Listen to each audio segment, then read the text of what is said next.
Chapter 498 The alchemy competition has begun. Nice to meet you, Lady Eve. Noah smiled, slightly bowing his head to show her the respect she deserves. Once the group had greeted each other, they sat down in the front row of the VIP seat except Noah and Jennifer, since they were both participants and they only came to the VIP seating due to their connections. Whether it was intentional or otherwise, Princess Eve ended up sitting beside an empty chair between Hendrix and her. Standing closer to Eve, the faint female body fragrance drifted from the side, causing him to become a little distracted. As the sun in the sky moved, the number of people in the VIP seats also increased. These people were mostly people of higher officials in the guild or people with connections. The audience seats opposite them had long been overly packed. The shouting aggregated into a torrent that shot to the horizon. A long while later, Noah suddenly sensed some movement in the seats around him. Only then did he frown and turn his head around to see the source of the commotion. 2 lines of silver-armored soldiers escorted 3 people to the VIP seatings.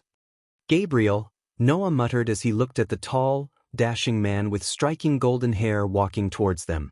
The emerald-green robes couldn't hide the man's perfect body structure, which would raise any woman's heartbeat. With perfect jaw structure, small lips, and blue eyes, the man looked like a model out of a magazine. Edith walked behind Gabriel with Lillian Icarus, whom Ghost met during his test to become the judge.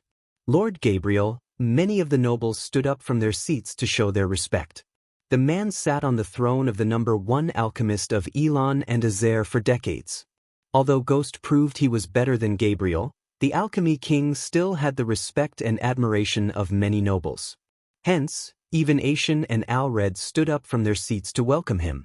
Grandmaster Hendrix, Gabriel arrived before Hendrix and greeted him with a stoic face. Since Hendrix became who he is by learning from the old Revenant, Hendrix never hesitated to share his knowledge with others. But despite learning so many things from Hendrix, Gabriel felt no gratitude towards him. Hendrix returned Gabriel's greet with a nod. Hi. Edith quietly gave a quick wave at Noah. If only Gabriel could assassinate Hendrix, he would be able to use his contacts to join the Heavenly Alchemist's ranks. With their resources and knowledge, it would be only a matter of time before he reaches the 6-star alchemist level. However, to reach his goals, Hendrix must die. That's Alchemy King Gabriel. Lord Gabriel. Hail the King. Hail the Alchemy King. Noah saw the alchemists and the crowd erupted into thunderous cheers. Compared to the Grandmasters and Hendrix, Gabriel's fame was on the next level thanks to his marketing strategies and promotions. Not a single one didn't know Gabriel and admired in the world of alchemy. The cheers he received were evident of his fame. Gabriel turned to look at the cheering crowd and gracefully waved his hand while Lillian Icarus seemed extremely haughty seeing his teacher enjoying such fathomless fame and cheers from the crowd. He felt as though the crowd is cheering for him. Jennifer and Eve quietly waited patiently for Gabriel to take his seat. While the crowd was raving for Gabriel, a golden trail appeared in the sky above. They all looked up to see a figure completely dressed in black slowly descending towards the VIP seatings. Ghost. Edith's heart skipped a beat when she saw Michael. His long black coat fluttered in the wind as he kept his hands casually inside the pant pockets. After Michael appeared, everyone in the VIP seatings turned their gazes from Gabriel to Michael. Meanwhile, the cheering didn't die down but gradually sounded less loud than a few moments ago. Of course, unlike Gabriel, Michael didn't pay a bunch of people to kick-start the cheering. If Michael wished to get thunderous cheers, he could have simply brought the entire river town along with the Sunrise disciples. Still, little by little, some of the people who were present during the tournament recognized Michael and spread his name among the crowd. Under the thunderous cheers for Gabriel, Michael calmly landed on the VIP stage beside Noah. Ghost. Noah greeted Ghost with a nod. Despite their differences in morals, Noah respected Ghost. As an alchemist training under Andreas, Noah knew how difficult it is to become a higher star alchemist. Moreover, Ghost was an orphan. So unlike him, he didn't have the resources Noah had. Still, Ghost managed to become a 5-star alchemist, and not only that, he even managed to surpass him in cultivation. However, If Noah wanted to earn money and focused on solely getting stronger, he would have equalized Ghost. Noah had responsibilities to bring balance to the world as well as prepare for the greater war with the Dark Lord. Michael also did the same and saw the familiar and unfamiliar faces staring at him. Gabriel stopped waving as he turned his gaze to the young man who dethroned him. To be honest, Gabriel couldn't believe his eyes. How the hell did he reach the 5-star level at such a young age? That was the question that immediately emerged in his mind. You're Ghost. Hendrix's tired eye became lively as he stood up from his seat, which surprised everyone on the stage. Before Ghost could greet anyone on the stage, Hendrix himself extended his hand. Lord Hendrix. It's a pleasure to meet you. Michael firmly shook his hand. The pleasure is all mine to see such a talented young man. Hendrix squeezed his arm before letting it go. Grandmaster Asian, Grandmaster Alred. After greeting Hendrix, Michael greeted Alred and Asian with a smile, completely ignoring the crowd cheering for Gabriel. Lord Gabriel, I'm honored to meet you. You're an inspiration. For a moment, Gabriel was stunned. He thought Ghost would act arrogant or haughty. But, on the contrary, Ghost greeted him with full of respect and admiration. One couldn't blame Gabriel for thinking like that. He didn't surpass Hendrix, yet when he achieved fame and stardom, he never respected Hendrix. The longest conversation Gabriel had with Hendrix after Hendrix left Elon was how is everything in awe? So Gabriel naturally thought Ghost would be arrogant. He even formed a few quotes to mock Ghost in case he acted arrogantly.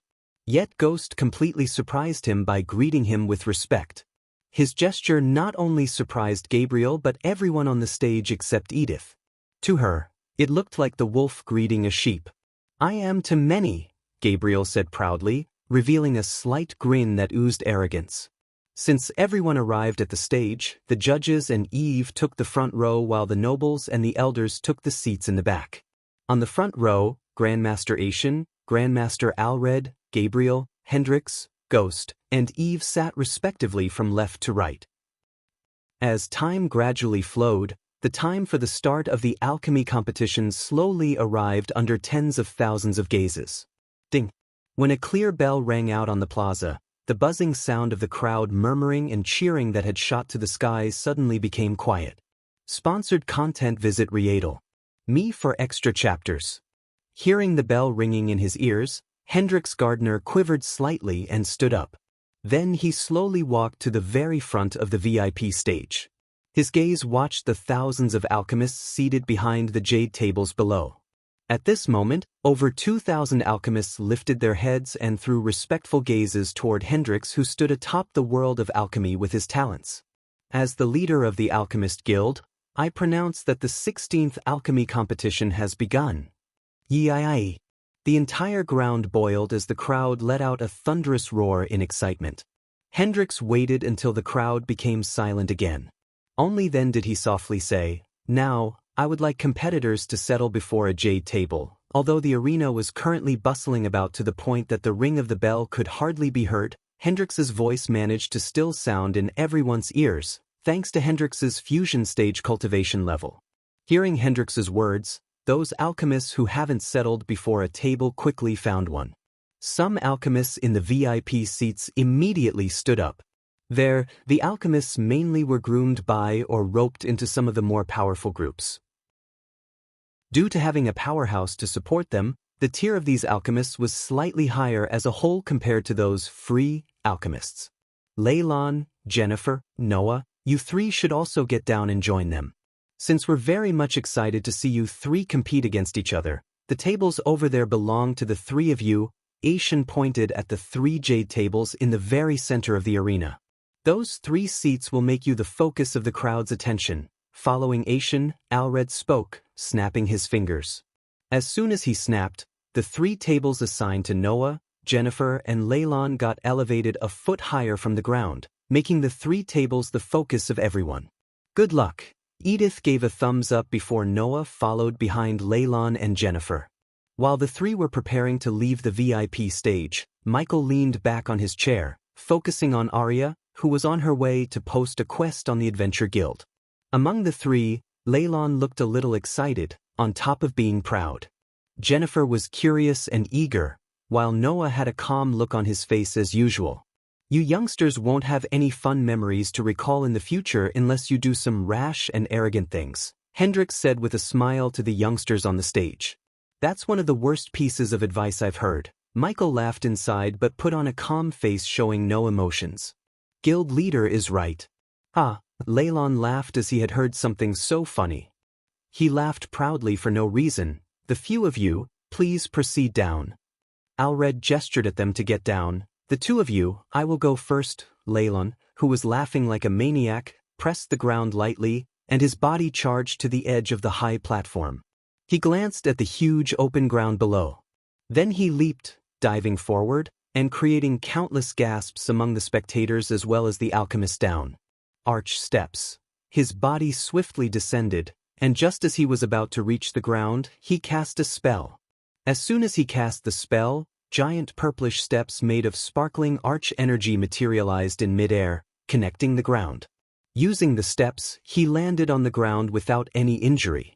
After which, he swiftly walked up to the arena's middle spot under the spectators' stunned gazes with a smug smile. He really likes to show off, huh? But does he think only he knows how to jump?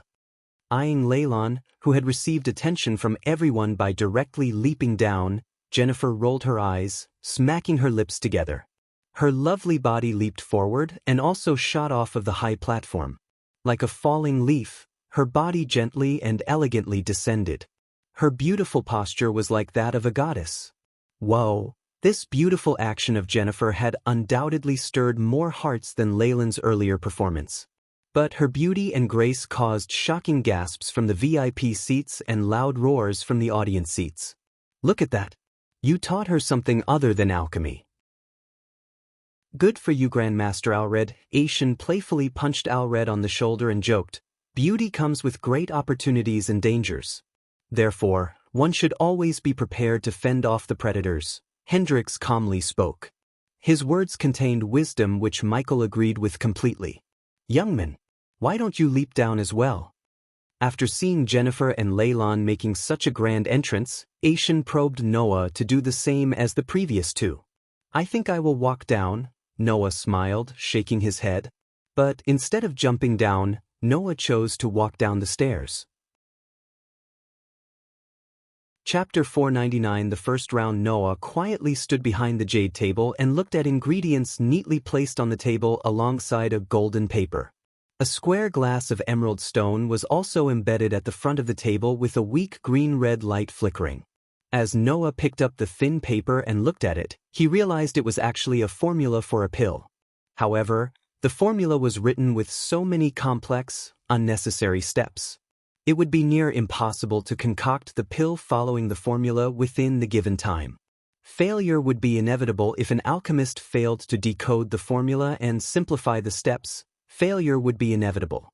Another hurdle for the participants was the number of ingredients on the table. Just like Olivia informed Michael, the guild gave the participants 2 batches of ingredients, which meant each participant only had 2 chances.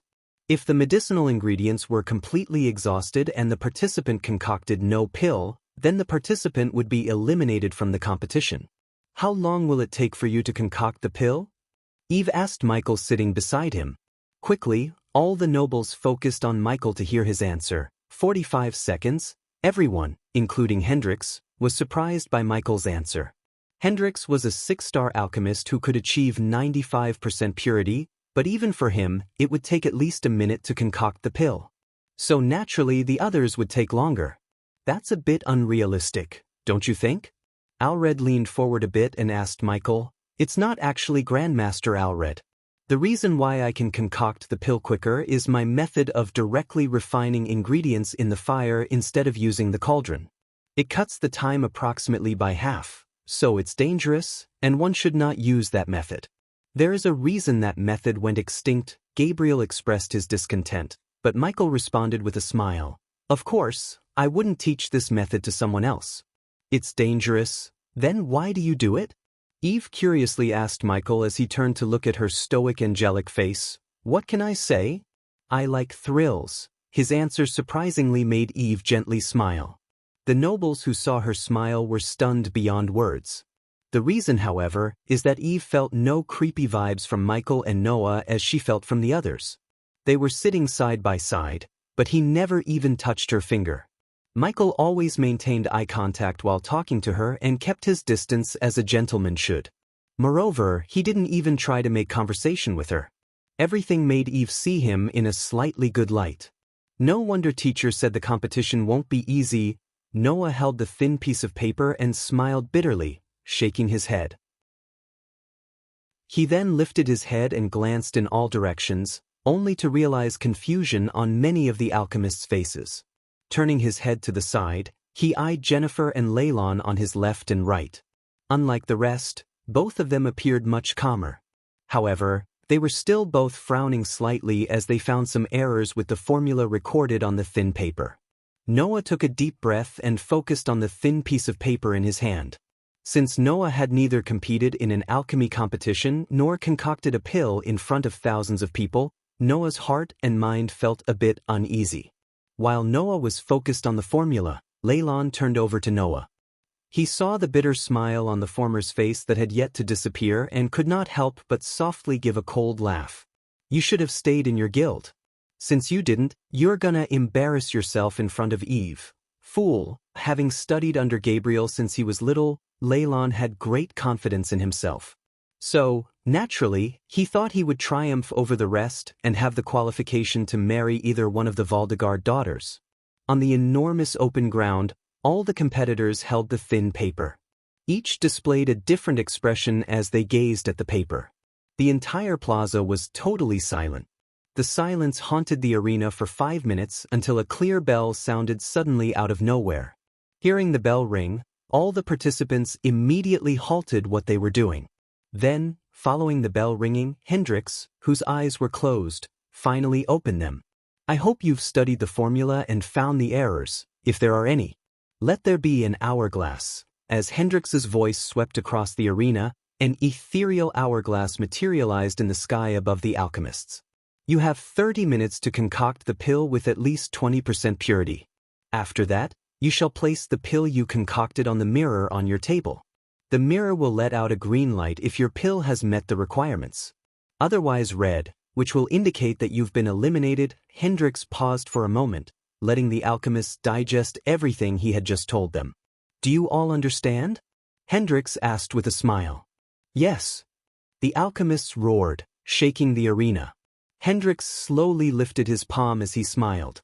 The first round of the examination shall now begin. His voice echoed through the arena, and the moment he waved his palm, the ethereal hourglass turned upside down as the golden sands slowly rained from one end to another. As soon as the timing began, the alchemist flicked their wrists, taking out their cauldron from their space ring. Shouldn't we have given them all the same cauldron? Michael asked the other judges. Sponsored content. Visit Riedel. Me for extra chapters. I think so too, Eve nodded. Luck is a part of alchemy, young man. One has to be lucky to achieve great success in alchemy. For a moment, Michael was confused about the connection between the question he asked and the answer he received from Hendrix. In simple words, if you aren't lucky to get a great cauldron or born into a wealthy family, you won't get too far, Alred chuckled. Not everyone has a death wish to refine pills directly and potions like you ghost. Once again, Michael received a scornful response from Gabriel. However, if Michael wished, he could kill Gabriel in a flash since Gabriel was at the core strengthening stage. At the same time, he reached soul refining stage level 3 after killing King Bridia's men. Luckily for Gabriel, Michael wasn't here to kill him, at least not yet. Meanwhile, Noah quietly stood behind the jade table. With a flick of his wrist, Noah summoned his cauldron from the space ring. It was a pearl-white cauldron with 3 handles resembling dragons. There were numerous undisguisable writings engraved on the outside as well as inside. Unlike the rest, Noah did not immediately summon his flame and start the refinement. Instead, he quietly held the paper and studied the formula once again. As Andreas taught him, preparation was crucial for success. Considering he only had 2 chances, negligence wasn't an option. The guild required one to refine a pill called Burn Healer. As the name suggests, it was a kind of medicinal pill used to treat wounds caused by fire and acid. Usually, these pills were used by those who couldn't afford a healing potion and were fairly cheap. In an alchemy store, they wouldn't sell the pill for more than 50 to 100 gold coins depending on its purity. Refining the pill required a total of 5 ingredients.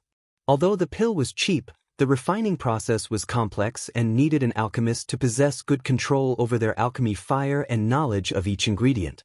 Since Noah brewed his own healing potion, he was unfamiliar with the process of making a burn healer. Michael silently watched Noah studying the parchment without starting to refine the ingredients. On the other hand, Jennifer and Leylon had already conjured the flames and let the fire surround the cauldron. Michael failed to see a different color flame other than emerald green. Why did everyone have green flames by default? It's because fire created by pure arch energy burns green. Only by absorbing a primordial flame could one change the flame color produced by the arch energy.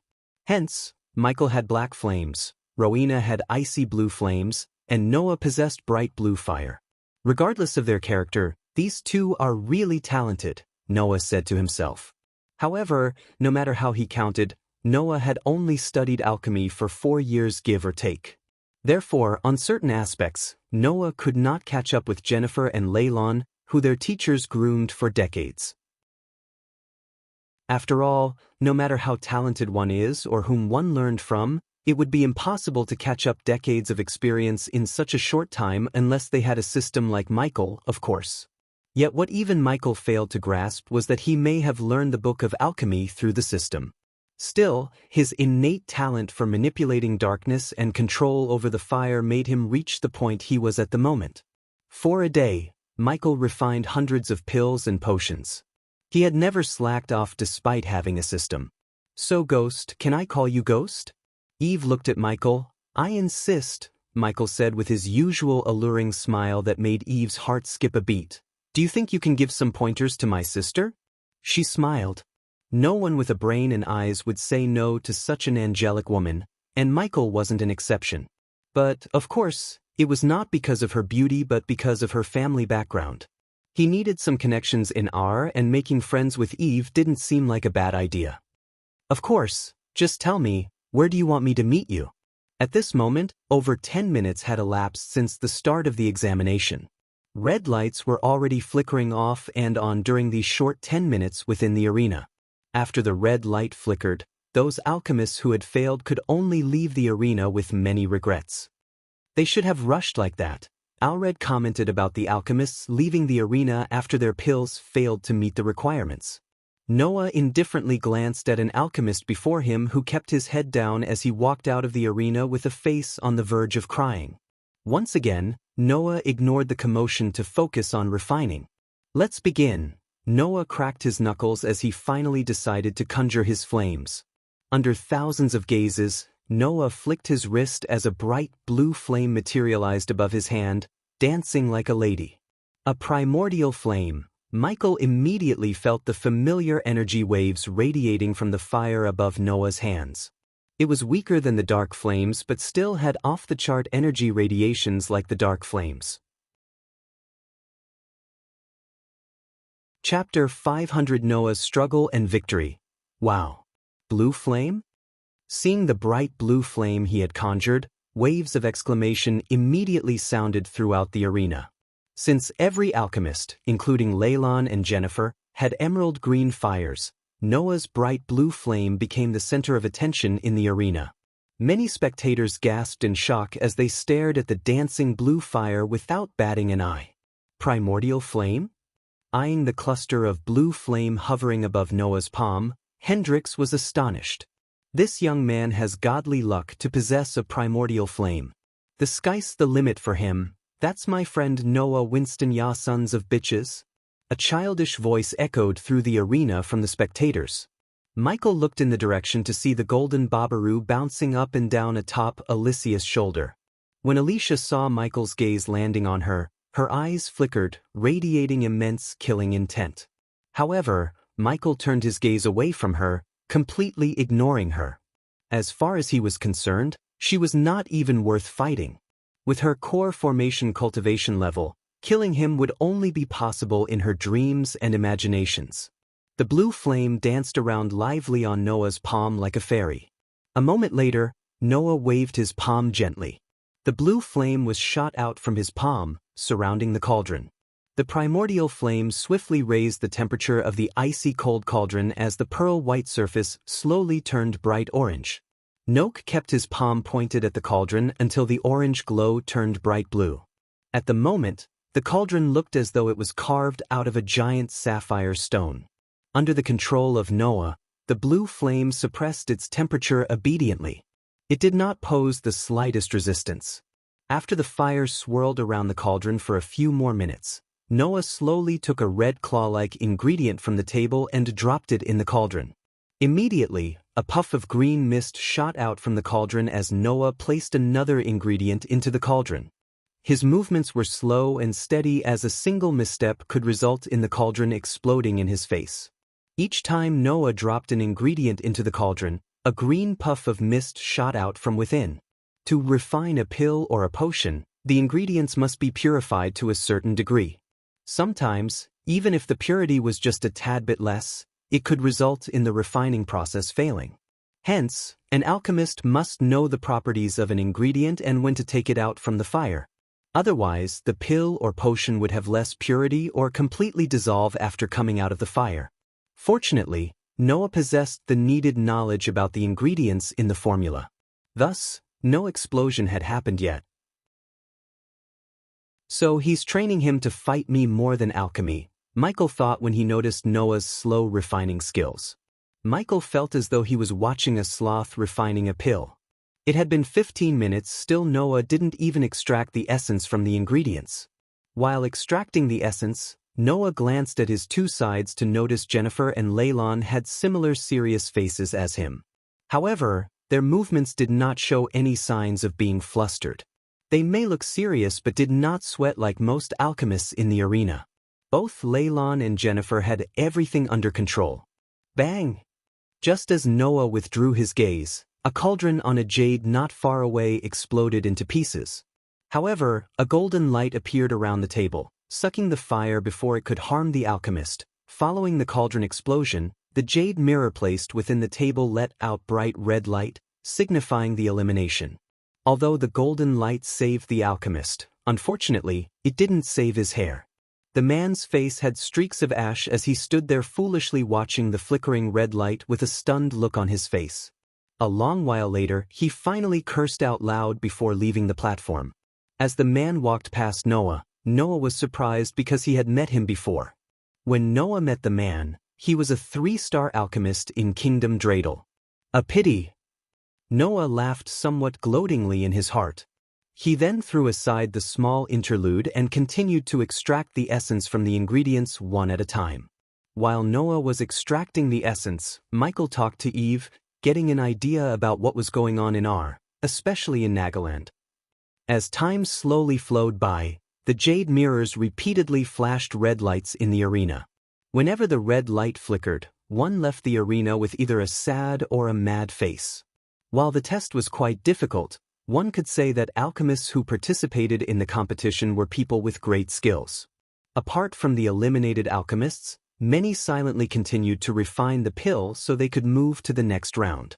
After nearly half of the sand within that ghostly hourglass had fallen, Noah finally formed colorful beads of essence above the cauldron. Even though Noah refined the pill slower than Michael expected, he did not waste any ingredients.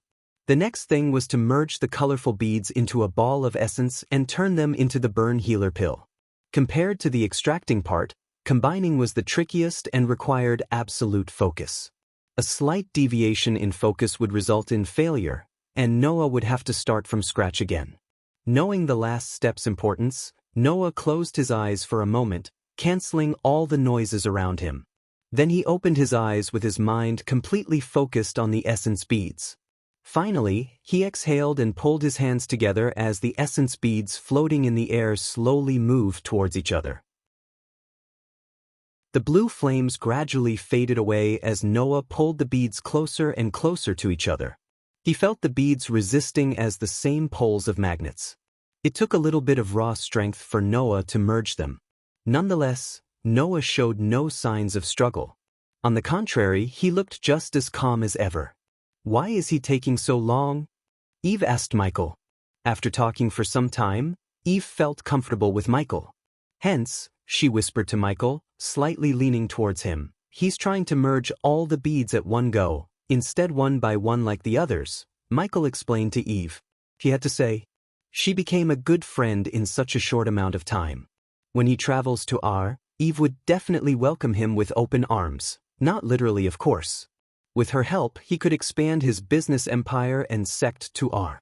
But, for now, he focused on two things, assassinating Tenulia for Peyton and judging the competition. He is a fool to try that, Gabriel snickered. It's way too early for us to judge him, Lord Gabriel, Adivin defended Noah as Edith frowned from behind. Then, she closed her eyes and began to pray for Noah silently. The sand within the enormous hourglass swiftly scattered down. Sponsored content. Visit Riedel. Me for extra chapters. Think. Leylon, who struggled to merge the last bead, finally succeeded. As soon as the beads became one orb of purple liquid, Leylon once again conjured the emerald green flames and kept the orb above the flame for it to harden into a pill. Gradually, the purple ball shrunk until it became the size of a tablet. Additionally, the pill radiated a bright glow, unlike the pills concocted by the other alchemists. That's how you do it. The pride on his face was difficult to hide as he banged the table loud enough for everyone to lose their focus for a moment. Michael frowned, looking at his actions. But since the other judges remained silent, he didn't raise any concern. Done. Jennifer raised her voice and revealed the purple people looking the same as Leyland's pill to the spectators. Good, Eve murmured. In her voice, Michael could sense the joy and pride. Time is almost up. Alred stared at Noah in the center spot, who was still yet to merge the beads.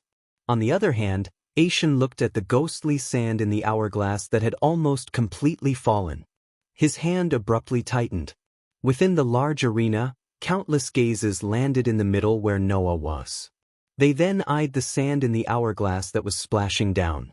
All of the spectators wanted to know if Noah, who stood in the center, attracting the most attention, would be able to complete the test. What do you think, Ghost? Eve asked curiously Michael, who was still looking at Noah with a calm face. Unlike the rest, Michael was sure Noah would finish the pill and surprise everyone with his purity level. He will surprise everyone, Michael said, calming Edith's nerves. The very little sand within the hourglass quietly descended.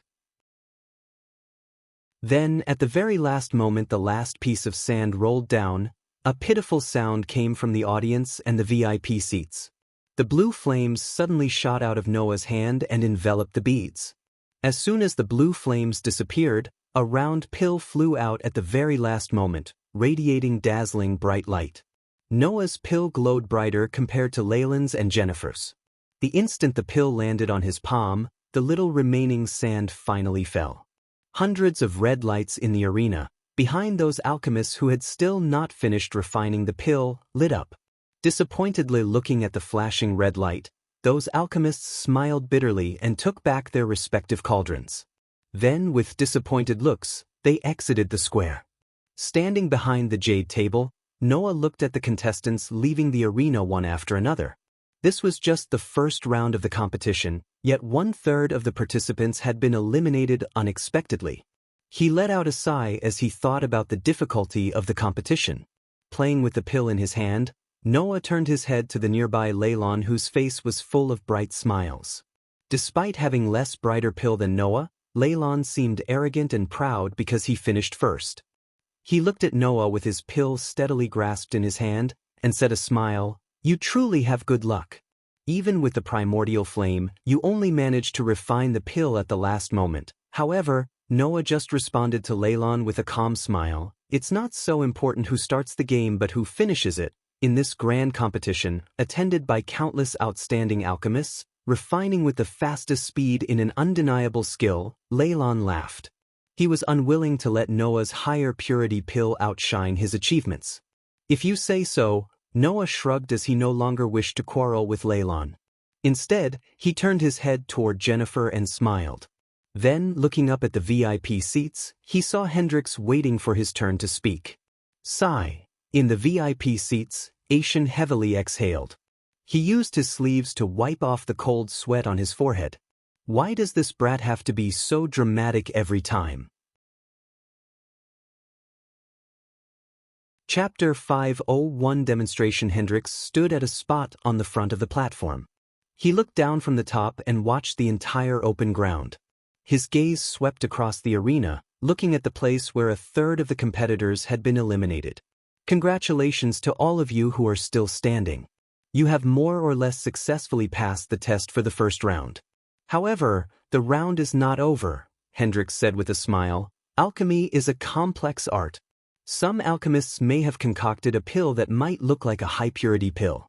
However, they might not have the desired healing properties. Hence, we will check whether the pill has achieved the required level. The slightly hoarse voice of Hendrix slowly sounded in everyone's ears. Now, can all the competitors please search for a green-colored button located at the bottom left corner of your jade table? Hearing this, Noah looked at the table until his gaze finally stopped at the bottom left corner, which was not very noticeable. He was somewhat stunned to see a few different colored small buttons scattered there. His finger followed the instructions and stopped on the green button before pressing it down gently. As he pressed the button, the bright, clean rock table suddenly trembled slightly. On its surface, a slate was slowly protruding out. Once it was raised by around half a foot, it sank slightly and finally revealed a small hole. Place the pill you have refined into the hole in the table. If you have achieved the requirement, a green light will flash on the jade mirror and red if your pill has failed to meet the requirements. In case of red light, you will be eliminated from the competition, and I request the alchemists to leave the premises in a peaceful manner. Hendrix paused for a moment to let everything he said sink into their heads. Additionally, the brighter the green light, the higher the purity of the pill. On the other hand, the brighter the red light, the farther you went from the actual burn healer. But fret not, at least your pill can be used to satisfy hunger. Hearing the humorous joke that sounded in the air above the open ground, the spectators laughed from the spectators' stand. Everyone begin, Hendrix said as the alchemists prepared to test the pills they concocted. As he caressed the round pill with his fingers, Noah calmly stared at the hole in the table. He did not hurriedly throw the pill in. Instead, his gaze swept around him. At this moment, some alchemists had already begun throwing their medicinal pills into the testing machine. Not long after that happened, the arena suddenly became very colorful. Strong and weak green and red lights interweaved as they glittered. Each brought either joy or gloominess to the alchemists' faces. Bullshit. A 2-star alchemist slammed the jade table looking at the flickering red light. He gritted his teeth, and under countless people's gazes, he quickly put his cauldron in his space ring and ascended to the air. What the fuck is this round? You actually gave us the wrong formula and asked us to decode and concoct it within 30 minutes. This is a joke. Noah saw another alchemist smashing the table and leaving the area while cursing the judges. For a few minutes, Noah continued watching the alchemists leaving the arena until he heard Jennifer's melodious voice draw his attention. Master Noah, why don't we do it together? Jennifer smiled, fiddling with the pill in her hand. Anything will do. Noah indifferently shrugged his shoulders. He eyed Leylon, whose eyes were fixated on him. Following Jennifer's request, Leylon, Noah, and Jennifer simultaneously threw their pills into the hole. As the three of them threw in their medicinal pills, every spectator on the stand turned their gazes to the arena's center where the trio was standing. Everyone wanted to know who concocted a better pill. Bang, bang, bang. The jade mirror was a little quiet. Then, a moment later, a slightly muffled sound erupted, and 3 bright streaks of green light abruptly shot out from the jade tables towards the sky. The density of any of the green lights was clearly much denser than any of the green lights that had appeared in the open ground before. All 3 streaks of light looked the same, except when looked closer, the streak of light shooting out of Noah's table looked slightly denser. You were right, Eve said to Michael as Michael predicted Noah would concoct a better pill than the rest. Your sister needs better control over her fire. If she had, she would have matched Noah, Michael whispered to Eve without letting Alred hear him. In a short amount of time, he had become a good friend to Eve. Something about her made him feel closer to her and treat her as his friend. Master Noah really got the better of us. Although you finished your pill at the last second, yours is the purest. I admit you won this round. Jennifer watched the light streak coming from Noah's table with sparkling eyes. She then shook her head and sighed. I am pretty sure mine is only 1 or 2% purer than yours, Noah smiled. Then, turning to the other side, he saw Leyland's dark face. Instead of uttering any words, the corner of Leyland's mouth twitched. He inhaled deeply and turned his head over, staring viciously at the jade mirror which was flashing green light. His heart suddenly had an impulse to smash it to pieces. That young man has a bright future, Hendrix said with a smile as he observed the 3 streaks of light. Ghost, why don't you demonstrate to them how you would concoct the pill? Eve asked loud enough for all the judges to hear her. For a moment, Michael had the urge to hug Eve and give her kisses on the cheek. If anyone should, it's Lord Hendrix. Since he's the best among us, Gabriel calmly said without showing his hatred for Ghost. Everyone who knew Gabriel knew he would hate anyone who stole his spotlight. Considering Ghost dethroned him as the #1 alchemist in Elon and Azair, naturally, Gabriel loathed Michael to the core. They knew how Gabriel would think even if Gabriel didn't show it openly. I have to disagree with you, Lord Gabriel. He has reached a height I never could at his age. It's only a matter of time before he surpasses all of us and becomes the #1 alchemist in the world. Hendrix turned his gaze from the participants to Gabriel. It's settled then. Ghost, please give them a demonstration. Alred gestured at Michael to go to the ground level so the participants could see Michael in action. Everyone, Hendrix clapped as the entire arena became silent once again. Before we move on to the second round, let one of the judges demonstrate how to concoct the blood healer pill using the same ingredients as you. Michael slowly stood up from his seat as the crowd immediately became excited. This is so exciting, yee. Sponsored content. Visit Riedel. Me for extra chapters. I can't wait. How long will it take him to make the pill? The crowd began to chitter-chatter while the participants looked up to see Michael descending from the VIP seats to the ground. Please, use my table, Jennifer quickly said before even Michael's feet could touch the ground. Under thousands of gazes, Michael strolled to Jennifer's table, where he saw a batch of ingredients lying on the table. At the moment, Michael was everyone's center of attention. From the VIP seatings, Eve stood up from her seat and came to the edge to see Michael in action. Look closer. I will try to concoct the pill slowly. Michael enhanced his voice through arch energy. Thus, his voice sounded loud and clear throughout the arena. Miss Jennifer, may I? Instead of conjuring his alchemy flames and directly extracting the essence from the ingredients, as usual, Michael asked for Jennifer's cauldron. Lord Hendrix. Michael looked up at Hendrix as he clapped his hands to turn the ghostly hourglass upside down. Ding! The hourglass began to rain sand down with a loud band. With a calm face, Michael conjured his alchemy flames. The emerald green flames disappointed many as they expected Ghost to possess a different color flame. However, Hendrix's calm eyes perplexed, sensing weird energy from the flames surrounding Jennifer's crimson red cauldron. Other than Hendrix, none sensed anything different about Michael's flames. Under their gazes, Michael controlled the fire in one hand while picking up the first ingredient in the other.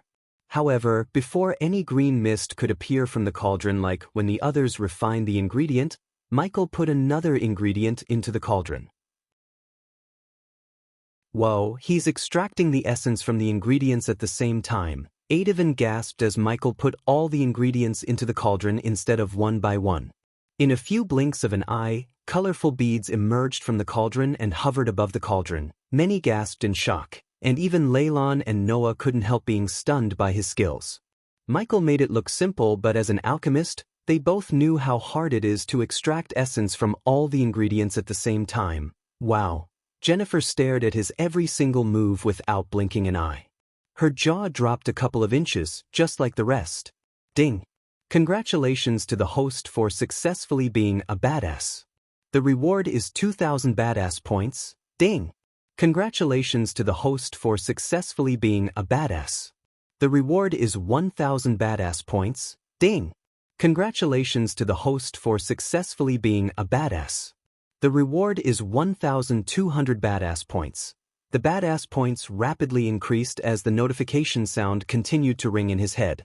At the moment, they looked closer at the beads, wondering whether he would merge them one by one or merge them all like Noah. To everyone's surprise, Michael moved his palms closer and closer as the beads began to merge with each other. Noah's method was difficult, but not for Michael. It only took him less than a minute to merge all the beads into an orb of essence. Noah saw no signs of struggle on Ghost's face. The next moment, the emerald green flames appeared once again, surrounding the orb of essence. The flames swirled around the orb for a few seconds before disappearing out of existence. When the fire disappeared, a glowing purple pill hovered in the air, radiating a sweet fragrance. Since Leilon, Noah, and Jennifer stood closer to Ghost, they could smell the fragrance coming from the pill. Under 2 minutes, Aishan gasped after he saw the hourglass. Then, just like him, countless sounds of people gasping reverberated in the arena. They were all stunned beyond words. While his speed stupefied them, Michael flicked his wrist as the pill went straight into the hole in Jennifer's table. Then, unlike never before, the table began to tremble, producing a whistling sound. Boom!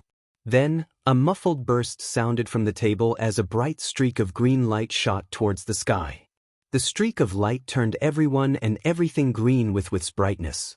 It was several times brighter and denser than Noah's streak of light. "That's how you make a burn healer in 70 seconds, Michael calmly said, shocking everyone in the arena.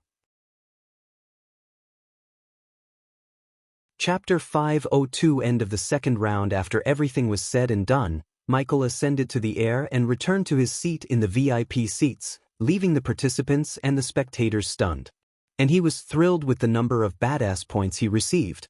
Olivia was clapping and bouncing up and down in joy from the spectators. Unlike the battle tournaments, the judges gave no break to the alchemists. Clapping his hands again, Hendrix drew everyone's attention to him. "Alright, since everyone has completed the test and witnessed what you can do when you increase your skills, let us start the second round. Please press the red button on the bottom right of the table." Hearing Hendrix, Noah moved his finger to the small round red button on the bottom right. As he pressed the button, the jade table suddenly trembled slightly. Then, the hole in the center disappeared as a pile of neatly stacked ingredients and a golden parchment slowly appeared on the clear, sleek table. The second round requires all of you to follow the formula on your table and brew the potion. Just like the first round, you have 2 batches of ingredients, so you can only fail once. If you have finished your ingredients in the process of brewing the potion, you will be eliminated? Huh? Hearing this, Noah was at a loss. Creasing his brows, Noah picked up the scroll and slowly pulled it open to read the contents. Unlike the scroll he read in the first round, the scroll in his hand contained neither complex nor wrong steps. After memorizing the formula, Noah looked around to see everyone reading the scroll without batting an eye. Meanwhile, on the VIP seating, each judge received the same scroll as the participants. Revitalization Potion. Michael shared the scroll with Eve as she moved closer to him to see the contents written on the scroll. Throughout a cultivator's life, they would consume countless pills, potions, and foods on a daily basis. Little by little, they would create impurities to clog their body's energy vines, resulting in slower cultivation. There were many ways to unclog the energy vines and purify the body from within, and one of those ways was intaking a revitalization potion or pills. In the Majestic, revitalization pills were one of the fastest-selling products. Michael sold 1 pill for 9,000 gold coins. Currently, the guild has given the formula for free like candies. However, Michael did not worry about the formula because unless Hendrix and other 6-star alchemists began to sell the revitalization pills in bulk, his business wouldn't be affected. 12 ingredients? Seems a bit more, don't you think? Eve whispered to Michael. The number is not the only problem they have. They need absolute focus and delicate touch to extract the essence. It was challenging. Unless one has total control over their alchemy fire, the ingredient would be burnt to ashes before they could extract the essence, Michael explained to Eve. On the ground level, Noah raised his head, looking around him only to find that Jennifer, Leilon, and the others had their eyebrows slightly knit together. Clearly, they were very inexperienced. Else, they wouldn't be thinking it's simple to brew the revitalization potion. Good thing I have practiced controlling heaven's flame, Noah mumbled softly. We shall now begin the second round. You have an hour. As Hendrix's voice echoed through the arena, the ghostly hourglass materialized again in the air. After setting down on his seat, Hendrix looked at Noah, who had already raised his flame and began to refine the ingredients one by one. Speed and control, young man, he muttered under his breath. Many alchemists were grinning as they thought the formula was simple. Moreover, they had 1 hour to brew one potion. It was a simple enough task in their minds. Hence, they conjured the flames with bright smiles. Of course, among so many alchemists, there were some cautious ones who were surprised upon looking at the simple test and hesitated. But they just shoved the doubt and hesitation to the corner of their minds and began to refine the ingredients. With absolute focus, Noah conjured his bright blue flame. It took the cauldron a few more minutes to reach sufficient temperature. Afterward, Noah slowly began to throw in the medicinal ingredients one by one. His pupils constricted as he slowly began to refine. Are you participating in the aqua auction, Eve? While everyone was busy refining the ingredients, Michael asked Eve. Since they were friends, they naturally addressed each other by their first names. Yes.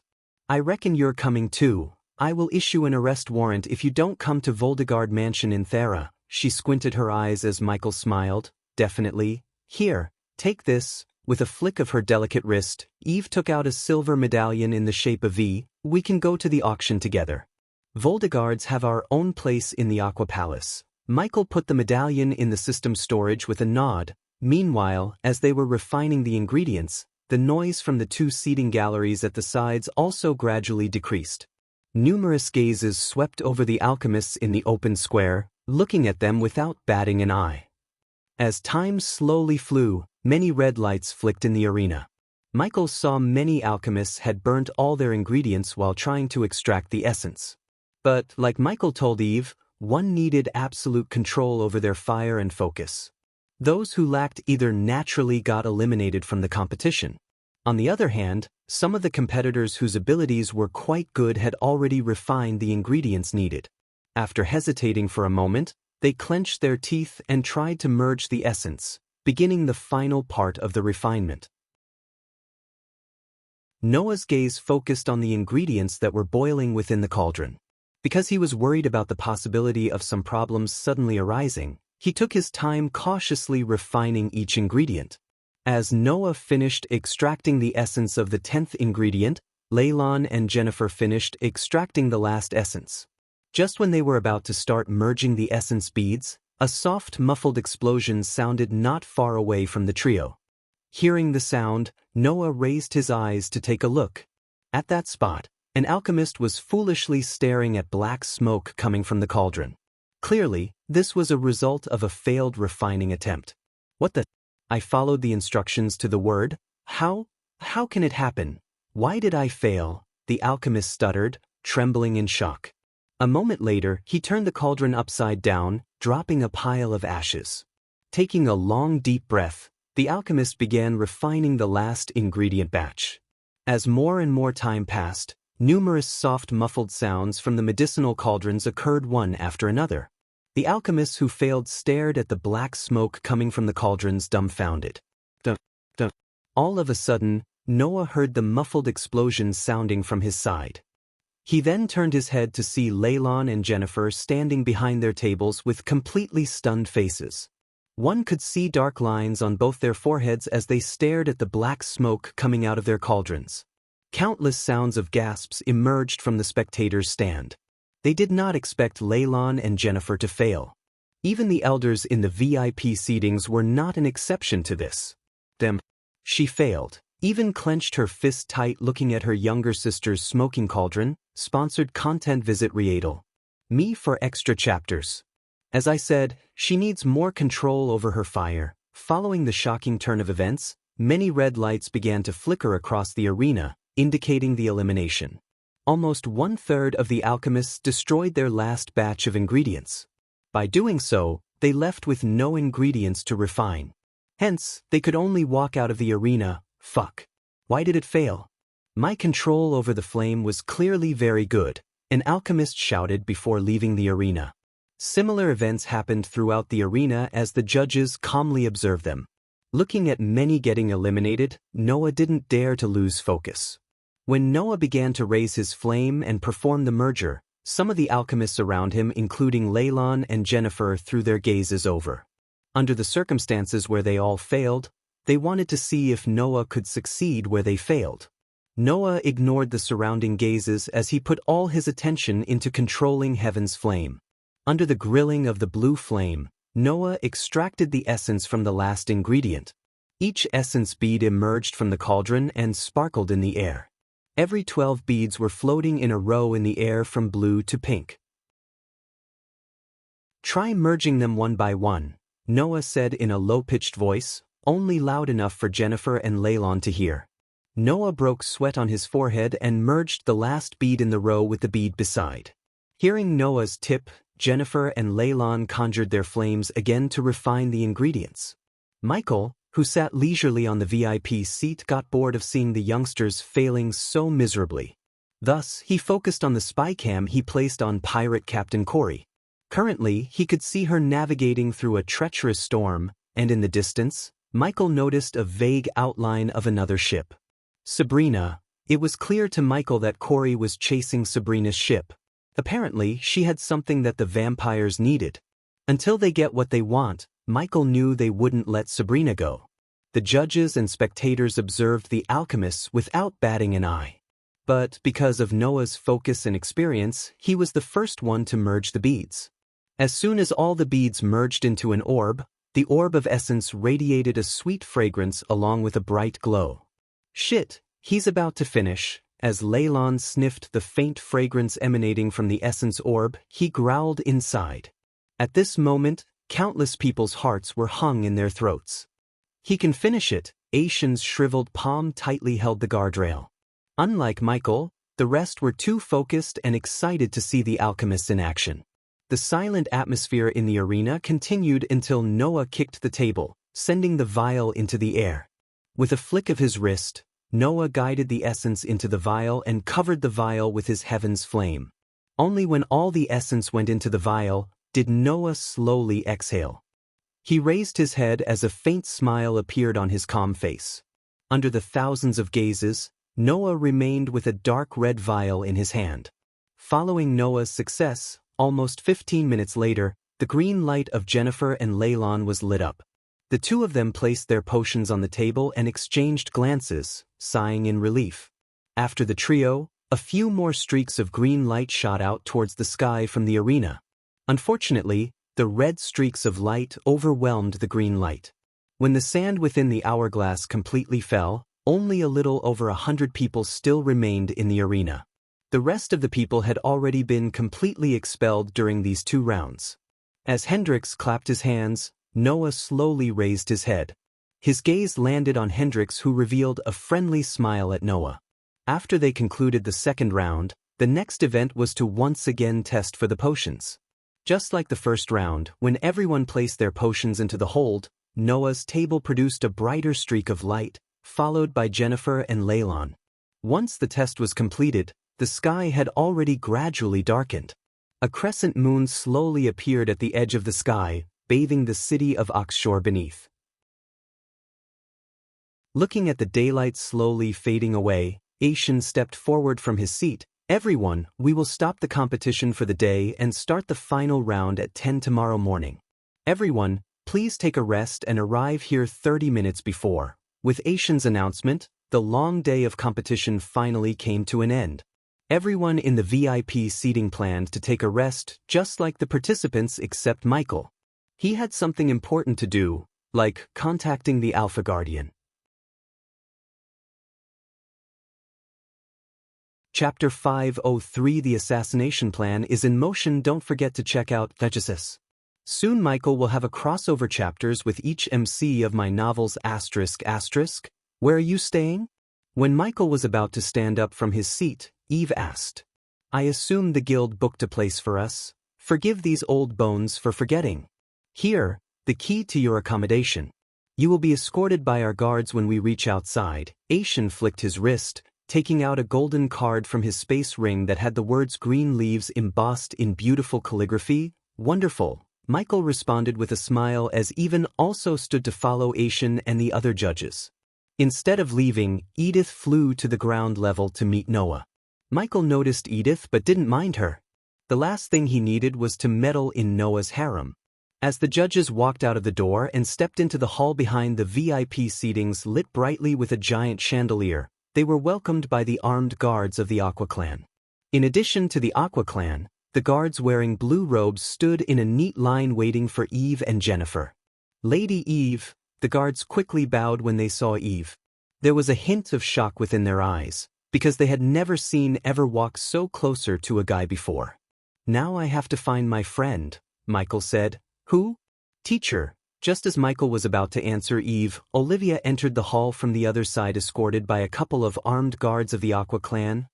The Aqua Clan guards didn't let her approach the judges, so she kept waving her hand at Michael. Let her in. Michael signaled to the guards. As soon as the guards stepped away from Olivia's path, she came running toward Michael. Then when she saw Hendrix, she was flustered. Lord Hendrix Gardner.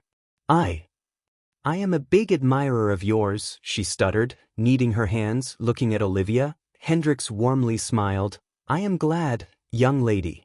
So you're learning from Ghost? Olivia bobbed her head up and down. Yes, you are a fortunate young lady to have a teacher like him. With a nod and a pat on Olivia's shoulder, Hendrix walked away from them with Aishan, Alred, and Gabriel before Olivia could talk to the others. At the moment, only 5 Aqua Clan guards, Eve, Olivia, Ghost, and Eve's guards remained in the hall. Lady Eve, turning her gaze away from Hendrix and the other grandmasters, Olivia slightly bent her waist. Lady Eve, Olivia greeted Eve with a respectful tone. Eve, Olivia, Michael simply pointed at Olivia. Pleasure to meet you, Olivia. Eve surprised the guards yet again by extending her hand toward Olivia. Pleasure is all mine, Lady Eve. Olivia shook her hand. Please, call me Eve. Even gently smiled and said, I think we should leave. I have to find accommodation for you. What? You have no place to stay? Eve was slightly surprised. We just arrived at Oxshore this morning, and it's my fault for not finding a place. Olivia scratched her head. You're coming with me, Eve quickly said, shocking Michael and Olivia. But don't make me call my guards. Edith coldly chuckled, but Michael could tell if they disagreed, she would really use the guards. I have literally no choice then. Olivia chuckled back as they began to walk out of the giant hall. When they stepped outside, the streets were still full of people. Along with the full moon in the sky, the street lights powered with runes and chandelier light peeking through the glass windows lit up the city and gave the city a festive charm. Michael felt the cold breeze brushing past him and noticed a couple of carriages, including Eve's, waiting on the street. You go ahead.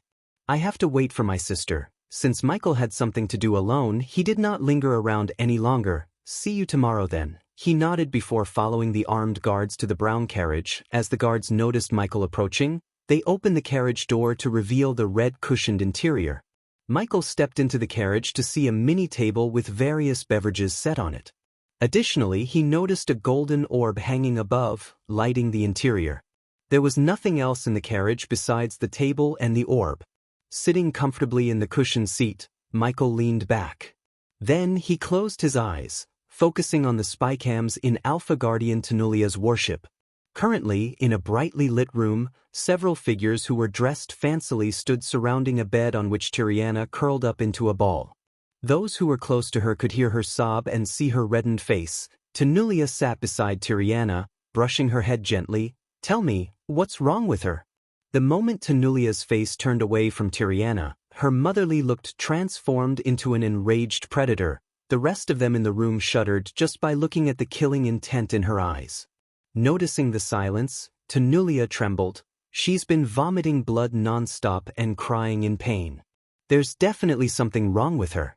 Yet, you idiots found nothing.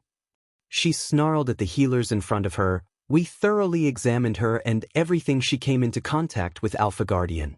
But the leading healer, who was a blonde elf in golden robes, shivered while talking and didn't finish his sentence. Incompetent idiots. Go to Ar and bring me the heavenly alchemists before I lose my patience. Tenulia threatened them with gritted teeth. Hearing her threat, they all trembled. Soon, they quickly ran away from the room, leaving Tenulia and Tiriana in the room. Just bear the pain, Tiri. The alchemists will be here shortly. Tenulia kept brushing Tiriana's head like a mother. Lots of work, vampires. Tiriana blurted out a few words, fighting through the pain. Sure, we are taking care of it, Tenulia said with a smile to calm Tiriana down. Unfortunately, the outside situation wasn't good at all. The existence of vampires and the news spread across the continent that guardians tried to hide vampires' existence brought a storm down on the guild. Currently, they were facing pressure from every direction. Her team was still investigating who leaked the information about the vampires to the royal news. She suspected Peyton, but she had no proof to back her doubts. As far as Tenulia could tell, Peyton worshipped the guild and stood to gain nothing by abolishing the guild's reputation. Creech. Suddenly, Tenulia heard something from behind. She turned back with lightning-quick speed to see a piece of paper on the ground beneath a stool. She stood up from the bed, walked to the paper, and picked it up. Her brows furrowed when her gaze swept across the piece of yellow paper. Then, she put the piece of paper back on the stool and opened the wooden door nearby to leave the room. Sponsored content. Visit Riedel. Me for extra chapters. As soon as she stepped out of the room, she made her way to hall, where she saw several guardians and a girl sitting behind a crescent-shaped marble table. Did I receive any packages today? Tenulia asked the silver-haired elf. Yes, Alpha Guardian. We sent the package to the rune masters and waiting for them to finish checking it. Bring me the package now. Tenulia slightly raised her voice as the girl shuddered. Yes, Alpha Guardian. The girl didn't dare to remind the Alpha Guardian of the protocols. Instead, she just bobbed her head, opened the door behind her, and disappeared to bring the package to Tenulia. Several minutes later, the girl returned carrying a wooden box. Everyone leave. Tenulia's voice reverberated in the hall, attracting the guardians' attention. They gawked at each other and the stoic face of Tenulia for a moment before leaving the hall.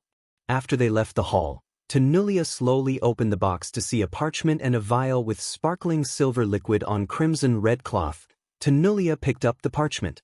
For a few moments, she scanned the parchment and the box with her senses until she found no threats. Only then did she open the parchment. Greetings, Alpha Guardian. We remained in darkness, harming no one.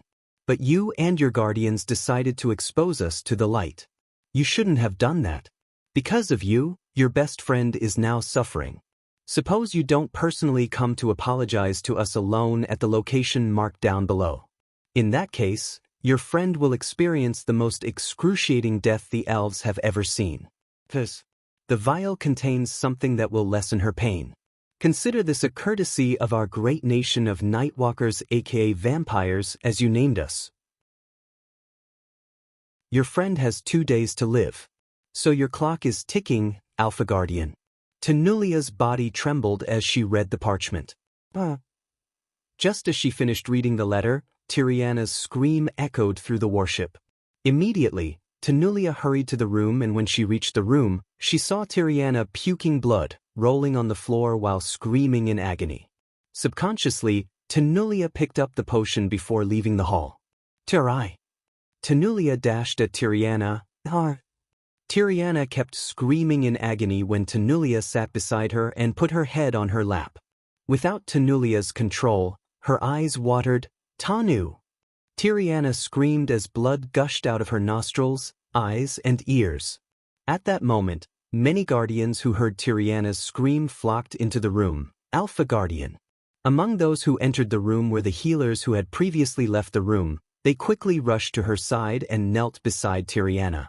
The blonde healer quickly retrieved a sparkling blue potion from his space ring and forced it down Tiriana's throat. Since it was the healing potion brewed by Ghost, Tenulia allowed the healer to give the potion. It was the only thing that lessened Tiriana's pain. However, unlike before, Tiriana didn't stop screaming. Ever after the blonde elf chugged an entire bottle of healing potion down her throat, they couldn't stop Tiriana from screaming. It's not working. The healer stuttered as Tenulia saw Tiriana's eyes closing.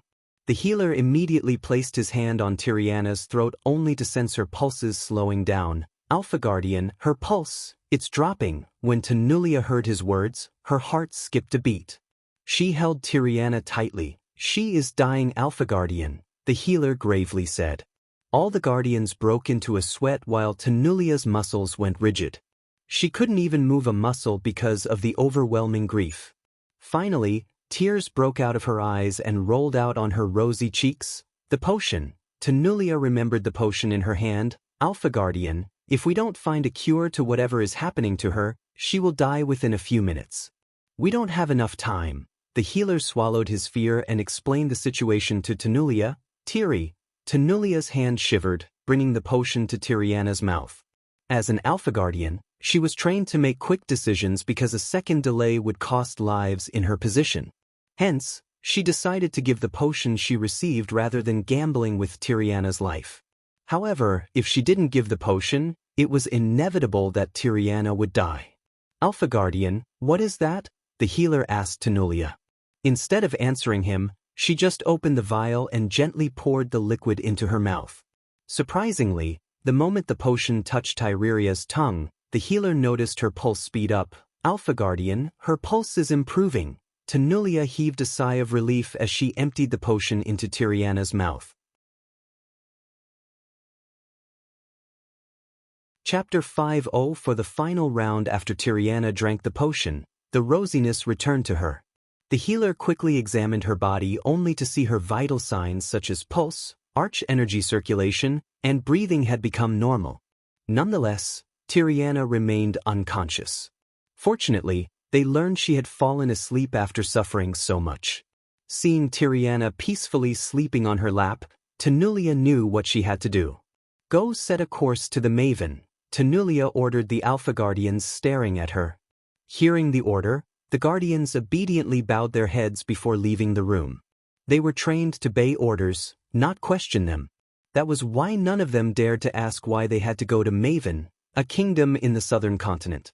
The next day when the sky turned bright, the flourishing city of Oxshore woke up along with the thousands of citizens.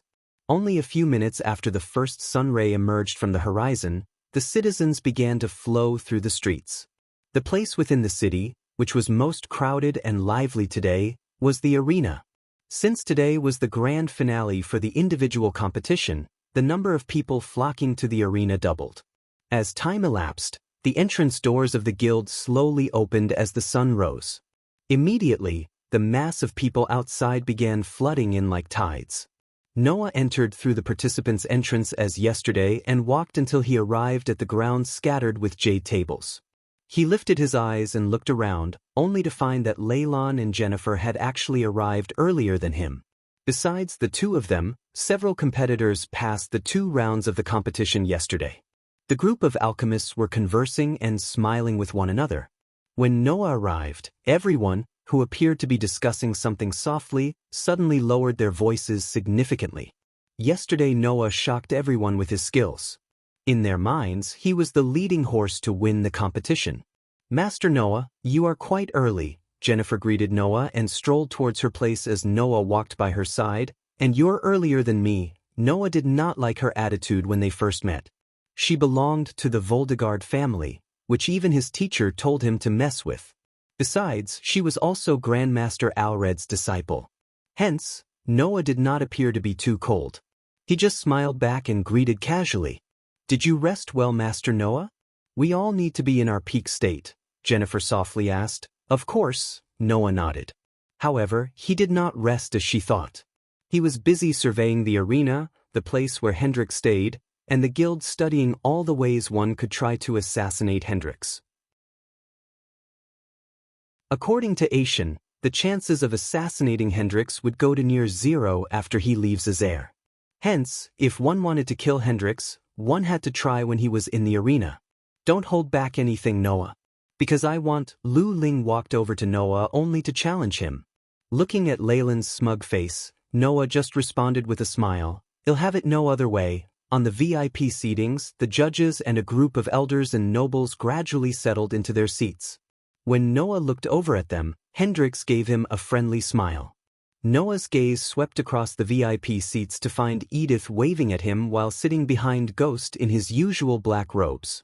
Noah also noticed Eve, Jennifer's elder sister, conversing with Ghost like never before. Surprisingly, another green-haired girl sat beside Eve and Noah knew her. She was Ghost's disciple, Olivia Palmer. Recently his elder auntie told Noah that she had arranged for him a marriage to her friend's daughter. According to her, that marriage would further strengthen the Winston family. Since political marriages were pretty standard in this world, Noah didn't mind as long as the girl was okay with the marriage. Noah had no idea that girl was none other than Olivia. As time slowly flowed by, more and more competitors flooded into the open ground. Finally, all the competitors who had entered the ground went to the jade table they used yesterday. The alchemists who remained in the arena were the cream of the crop. Otherwise, they wouldn't have reached the final round. Reaching the final round would alone open many doors of opportunities for them as well as get them into the Alchemy Guild. Still, every single one of them wanted to win the competition and know the rewards for winning. When the bright sun was high in the sky, the seats had all filled with countless crowds. Clang! In an instant, a clear bell sound resonated through the open ground for a long time. The moment the bell sounded, Noah, who had his eyes tightly closed, opened them. He took a deep breath, calming his nerves before raising his head to look at the VIP seatings. Ladies and gentlemen, Hendrix spoke to the crowd on the high platform as his light gaze swept through the entire place. Instantly, the people stopped their ruckus and turned their focus to him. Today will be the last and final day of the individual competition. The finale will decide the victor. You all put so much effort and hardwood to reach this stage. There is only one obstacle standing in your way. I wish you all the best. According to Asian, Hendrix would stay 2 more days until the end of the group alchemy competition. Then, although Michael had better things to do, he could spend a day or 2 with Olivia, who longed for Michael's support. Moreover, she wanted him to witness her students in action. When Hendrix's voice fell, the crowd exploded into a thunderous roar, screaming as loud as they could in excitement. Noah rubbed his ears as they became numb by the deafening sound. He turned his head around to see Jennifer and Leylon calmly looking around the crowd. The latter, however, had a cold smile on his face. "This is my moment," Leylon snickered. He had been training for the competition for a long time. For him, failure wasn't an option. No matter what, he had to make his teacher proud. Clap. The thunderous clap echoed through the arena, instantaneously canceling all the noise. When the arena became silent, Hendrix began to explain about the final round. Unlike the previous 2 rounds, we won't provide you with any ingredient or formula. In other words, you must successfully brew a potion or concoct a pill of your choice to the best of your ability in under an hour. The alchemist who refined the pill or potion with high purity and gets the most votes from the judges will be crowned as the winner. Sponsored content. Visit Riedel. Me for extra chapters. When the competitors in the arena heard Hendrix's clear voice, many felt excited, except for some who did not prepare any suitable formulas or had sufficient ingredients. If they failed, they only had to blame themselves for being careless and not prepared. As Noah's gaze swept all around him, he noticed Leyland's bright face. The latter was grinning, while Jennifer remained with her head held high as though she had absolute confidence in her formula and ability to refine something with a high purity level and miraculous effect. In the VIP seatings, Michael frowned slightly. To him, the round seemed yet again unfair. Among the competitors, some were 2-star alchemists and some were 3-star alchemists. Surprisingly, there were no 4-star alchemists among them as the few who competed were eliminated yesterday. So naturally, 3-star alchemists could refine a pill or a potion with a higher purity level than the 2-star alchemists. The ability to refine pure products what made them 3 stars in the first place. Hence, when asked to brew a potion or concoct a pill, whatever the 3-star alchemist makes would have a higher purity rate than a pill or potion made by a 2-star alchemist. In other words, the 2-star alchemists stood no chance against the 3-star alchemists. Remember, purity isn't the sole determinant in the final. Whatever you make should impress the judges and get their votes. Keep that in mind. As though Hendrix had sensed Michael's thoughts, he reminded the competitors. His words gave some comfort and courage to the two-star alchemists. Since everyone is already familiar with the examination rules, Hendrix slowly raised his hand and abruptly waved it down on the high platform. A faint sound reverberated throughout the entire place. The final round will now begin. Just like before, the ghostly giant hourglass materialized in the air as the competitors immediately took out everything they needed from their space ring. From the audience seats, countless gazes stared intently at the over 100 competitors on the open ground below, waiting for their splendid performance today. After Hendrix went to sit on his chair, the trio in the center did not do anything. Instead, they coincidentally remained silent and mused with a frown, recalling everything they needed to know about the potion they were going to make. The silence persisted for nearly 10 minutes before Jennifer and Leylon took out their cauldron and a set of ingredients from their space ring. Hearing the sound of the cauldrons landing on the jade tables, Noah frowned as the cauldrons that the two pulled out were clearly not the same ones they used yesterday. Seeing the profound auras that were emitted from the ancient-looking jade cauldrons, it was clear that the cauldrons clearly belonged to the epic class. Item classes equals common, uncommon, rare, epic, legendary. They surpassed Noah's cauldron, which belonged to the rare class. That little brat, sitting beside Ghost, Eve mumbled. She took Grandpa's cauldron, Eve said with a helpless chuckle only loud enough for Michael and Olivia to hear. Better cauldron will definitely raise her odds to win, Olivia whispered to Olivia. She better win this. What do you think, Ghost? You're still betting on Noah? Michael nodded. If nothing dramatic happened, he knew Noah would win the competition easily because, unlike them, he knew Noah's secret. Lord Gabriel, is that the cauldron you used decades ago? Alred asked, pointing at Leyland's jade cauldron, which had a tint of redness to it. Yes, Gabriel responded with a simple nod. If my memory serves me right, you used it to take the champion's spot during that year's competition. It seems you're pretty confident in your student, Alred mused. He will win this. Gabriel's voice was full of confidence and trust. All the judges had already begun to bet on their favorites. Still, they had no idea the competition would become a butchery.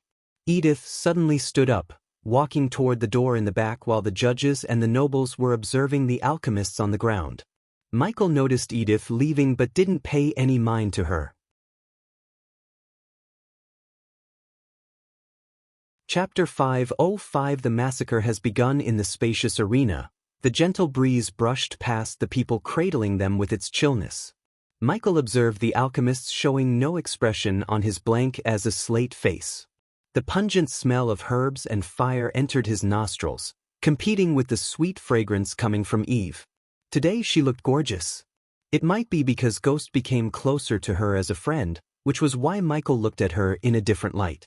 At first, Michael thought she was no different than a typical cold beauty such as Alicia.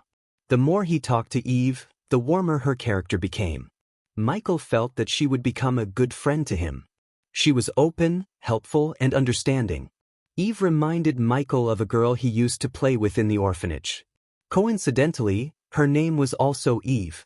So Michael knew deep down he treated Eve as his friend because of his childhood friend. Host. Michael Cultivation Level, Soul Refining Stage, Level 2 Experience Points, 0/900, 000 Badass Points, 310, 000 Skills and Spells. Wind Blast, LVL 6 Responsive Shield, LVL 8 Environment Scanning, LVL 6 Ignitia, LVL 8 Lightning Dash, LVL 6 Energy Devour, LVL 2 Soul Eater, LVL 1 Death Range. LVL 3 Eyes of Darkness, Normal. Can sense the cultivation level of others' Eyes of Darkness, Lucifer. Can sense the cultivation level of others. Can see through illusions cloud of darkness, Lucifer. Weak. Willed enemies will lose their courage completely and surrender. Death range will be 50% more powerful, and if activated in darkness, the host's cultivation level will be boosted 4 levels up regardless of the stage barrier. Wordless Spellcaster, Lucifer. In full Lucifer form, the host just has to think of the spell to cast it. Techniques: Swords of Destiny, 98% Mastery Ring of Fire, 92% Mastery Serpent Maga, 97% Mastery Occupation, core disciple of Sunrise Sect, the guardian of Sunrise Sect, Lord Lucifer of the Abyssal, the Dark Lord, King of Bradford. Status: healthy goals. Control the world, rebuild the Order of Death. Utility function: banker, LVL 5. Ratio: 1000 gold coins, 40 badass points, runic teleportation, X-ray vision, also integrated with Eyes of Darkness, wealth, 18 million gold. Special trait: 5-star alchemist, 4-star. Inventor. Subordinates: Gaia, warrior, loyalty level 100%, Raylene, 5-star chef, loyalty level 99%, Arya, assassin, loyalty level 86%, Heinberg, warrior, loyalty level 45%, Maxine, warrior, loyalty level 98%, Tiberius, warrior, loyalty level 55%, Sadie, loyalty level 50%, Ricky, loyalty level 98%, Titus, loyalty level 60%, Optimus, loyalty level 60%, The Silent Reaper crew, pirates, loyalty level 90%, base of operation, Sunrise Sect, the Abyssal, the Crypt Kingdom of Bradford. Familiars: Nightmare, Forest. Dragon, Vidora, 3-headed Hydra, elemental manipulation, wind, 10% mastery, fire, 10% mastery, lightning, 15% mastery, darkness, 20%. I should definitely upgrade my inventor trait. After getting blood samples and every other possible sample from Victor, Michael planned to build some nasty weapons against the vampires. As far as Michael learned about vampires, he needed special weapons. The rest of the world was unbelievably vulnerable to the vampires. Noah may have been somewhat astonished by the epic-class cauldrons Leylon and Jennifer had on the open ground. However, Andreas taught him the cauldron was merely an object, and an alchemist should not depend on the cauldron to refine a pill or potion. According to Andrews, an alchemist should be able to use the alchemy fire as a cauldron and refine pills and potions without a problem. Just like Ghost. Noah's white cauldron seemed somewhat shabby compared to Jennifer and Leylon. Unlike the rest, Noah was not too concerned about the cauldrons. Instead, he closed his eyes and thought for a moment. Then, he flicked his finger gently and a set of the ingredients needed to refine the Crimson Waves potion appeared on the stone table. The moment Michael saw the ingredients on Noah's table, Michael knew what he was going to brew. To be honest, the potion had all the wow factors to win the competition. Michael doubted anyone in the judging panel except Hendrix would know about the Crimson Waves potion. When an alchemist drank the potion, their alchemy fire would turn crimson red. Hence the name. The crimson red fire would burn hotter and easier to control than the default green flame, so that the alchemist could produce pills and potions with a 10 to 15% higher purity rate, up to 70%. If an alchemist could refine pills and potions with 70% purity, the potion wouldn't provide any effects. Michael didn't use the potion because he did not need to. He was a 5-star alchemist right out of the bat. So why didn't he sell them? Because it was bad for business to enhance alchemists. The fewer alchemists there were, the better. The hundreds of emerald green flames danced and flickered in the arena like fireflies made of jade glimmering in the night. The flames swayed with the wind chaotically with no direction in their mind until Michael conjured his heaven's flame. Even after seeing it several times, Noah's sparkling blue flames drew everyone's attention. Like a king among mortals, the blue flames overshadowed the green flames with its luster. Heaven's flame. How lucky that young man is to get a primordial flame. Sponsored content. Visit Riedel. Me for extra chapters. Al read through a covetous look at Noah's flame. The old man's eyes were green with envy.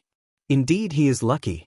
He would have become a target of many if the primordial fire could be stolen. Weirdly, Adivin eyed Gabriel a second before replying to Asian. On the other hand, Jennifer had 25 ingredients on her table, whereas Leylon had a whooping 30. They began to put the ingredients one by one into the cauldron under the gazes of thousands of spectators.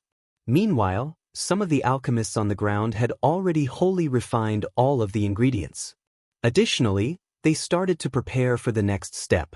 The trio in the center ignored those participants and was totally focused on extracting the essence from each ingredient they put inside the cauldron. Unlike in the previous 2 rounds, small beads of sweat appeared on their forehead, trickling down their nose to the ground. Yet, They did not bother to wipe it off as they continued to focus on controlling the flame and extracting the essence. Then 10 minutes later, Noah carefully placed the last ingredient. Finally, the first essence bead, glowing in light pink, emerged from Noah's cauldron. Seeing that the extracting process was this smooth, Noah heaved a long sigh of relief. He turned his head and looked around. Surprised, he discovered that Jennifer and Leylon had formed 5 beads. Time slowly passed by as some of the competitors who initially had calm expressions began to pant a little. Such a huge burden and consumption of arch energy really exhausted them. Michael was getting bored out of his mind and even yawned behind his hand. Seeing Michael yawn, Eve couldn't hold back too. "I kinda wish I had seen your Elon battle tournament," Eve said, taking her gaze away from Jennifer. Suddenly Michael knit his brows as his neck hair stood up, alerting him of an upcoming threat. First, the air became thick with an intense scent of blood. Then, as though something was sucking all the light in the arena, the area turned gloomier. "What the?" Eve looked up to see a dark blanket falling over the arena. The arena was the size of a football stadium on Earth, and currently, the blanket falling from the sky covered the entire open sky above the arena. "What's happening? Oh God. The fuck?" Immediately, the spectators were thrown into chaos. Following the dark net, a strong gust of wind in the form of a wave brushed past the hundreds of alchemists, putting off their alchemy fire. Ghost. Terror clutched Eve's heart as she involuntarily squeezed Michael's hand. All the judges immediately stood up from their seats bewildered. Even Hendrix lost the calmness on his face. The sudden darkness along with the pungent blood stench in the air terrified them. "Lady Eve," Michael turned back to see a guard of Eve walking towards Eve holding his throat. In the dim, gloomy light, they saw blood gushing through his fingers. Another scream quickly echoed through the arena. The guard collapsed to the ground while another ear-piercing scream of a girl entered their ears. When they looked in the scream's direction, they all saw a mist of red smoke among the spectators. Soon after, they saw several other bloody veils of mist appear all over the spectators' stand. At this moment, the screams were the only sound they heard. "Guards!" Alred shouted, but no one responded. "Teacher." "Ghost." Olivia stuttered, and when they looked at where she was pointing, they saw the guard who collapsed to the ground moving. The guard laid down his face against the floor and slowly moved his limbs. His lips made sickening, crunching sounds as he finally stood up on his feet. "Guard," Eve spoke in a muffled voice and frowned, looking at the blood oozing down from the wound on his neck. When Michael looked closer at the injury, he confirmed his suspicion and took a step back. When the guard leaped at Alred, Olivia screamed in shock. "Here!" The guard ripped off a huge chunk of meat from Alred's neck in a blink of an eye. The blood sprayed from Alred's neck to Aishan and Gabriel's faces. The warm blood brought Gabriel from his shock. "Holy blast!" Gabriel immediately reacted by sending a golden plasma beam at the guard. The beam shot right through the guard's chest, forming a huge smoking hole in his chest. However, it didn't stop the guard from taking another bite at Alred, who was clenching his neck in agony. "Holy blast!" Gabriel sent another plasma beam vaporizing the guard's head. Meanwhile, the spectators were in chaos as they attempted to flee the arena but turned into a bloody mess one by one. Aishan came out of his shock. Everything happened so quickly that only Gabriel was able to react in time. But, unfortunately, even he was late as the guard had already taken a huge chunk of Alred's throat with a single bite.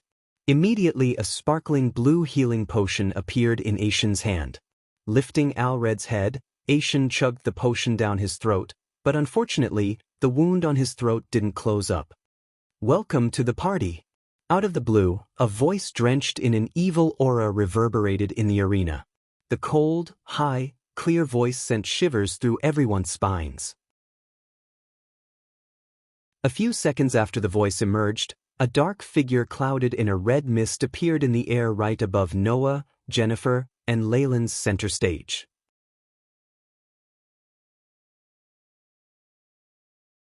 Chapter 506 The Elder Vampire. A red mist completely clouded the figure. The fog was no different than Michael's cloud of darkness.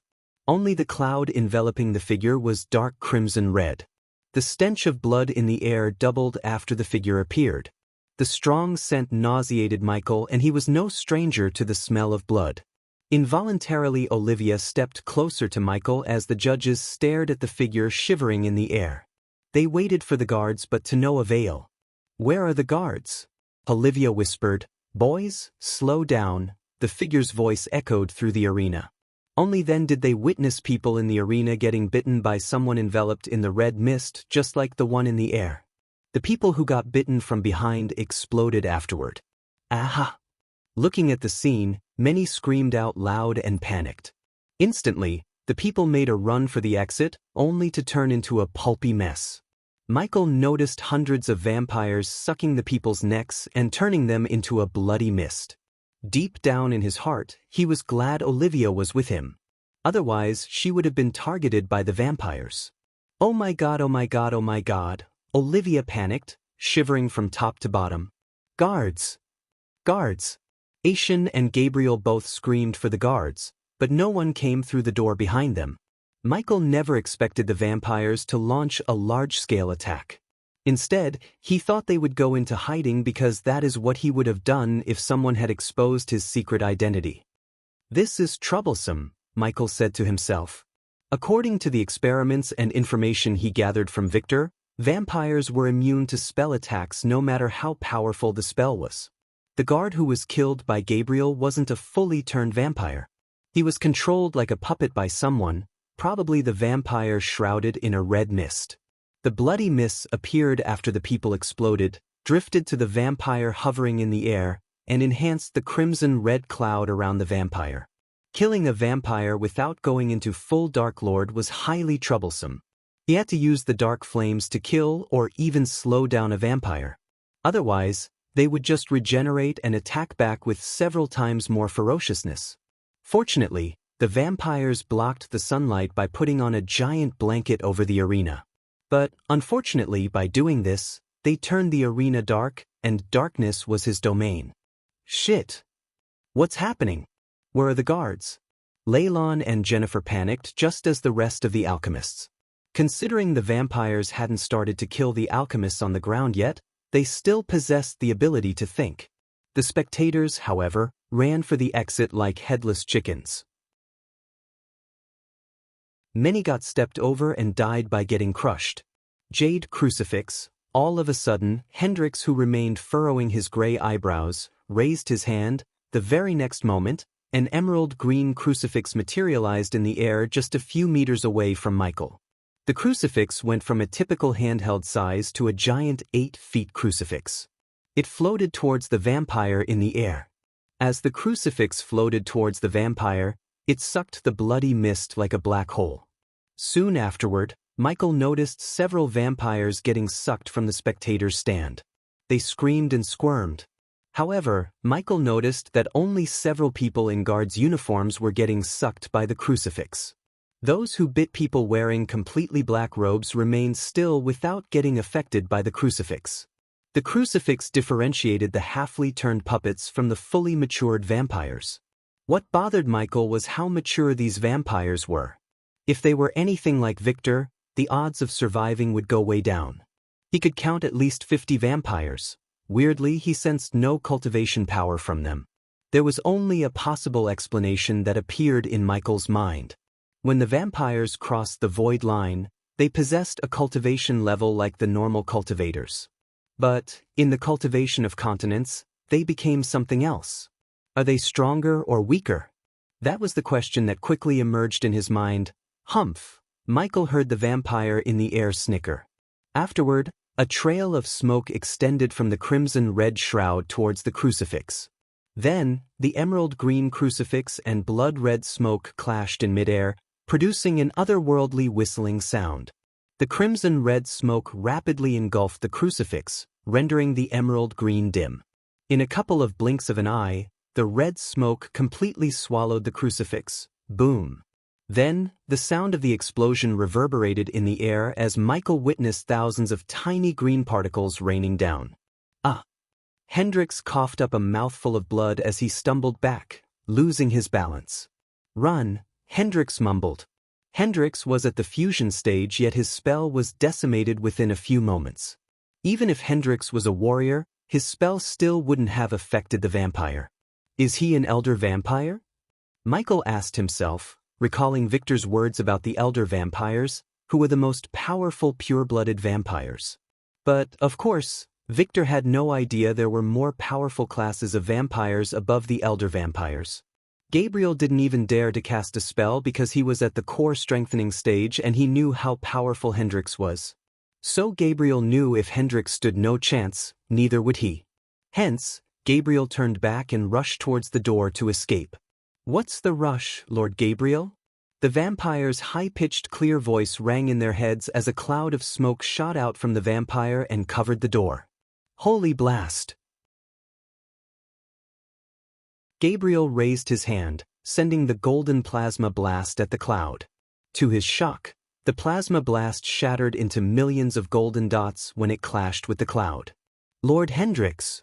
Hearing Aishan's shout, Michael turned his head from Gabriel to Aishan and saw Hendrix floating towards the vampire. His old body was stiff as though he was paralyzed. He didn't even move a muscle. Does he have something to do with the ambush? Michael asked himself, looking at Gabriel, who was currently trying to get through the red smoke blocking the door. Despite the chaos and mayhem, Michael remained calm. On top of his training to stay calm despite the situation, the darkness soothed his mind and soul. He cancelled out all the screams of the people and focused on how to escape the arena without revealing his full power. Furthermore, he hoped the vampire's aim was to massacre people and issue the world a warning. Rather than targeting anyone specifically, anyone such as the Dark Lord who orchestrated their destruction of secrecy. Jennifer, Eve tried to move forward, but Michael quickly grabbed her hand. Sponsored content, visit Readle. Me for extra chapters. Stay still. Don't give him a reason to attack you. Noah will protect her, Michael whispered coldly to Eve.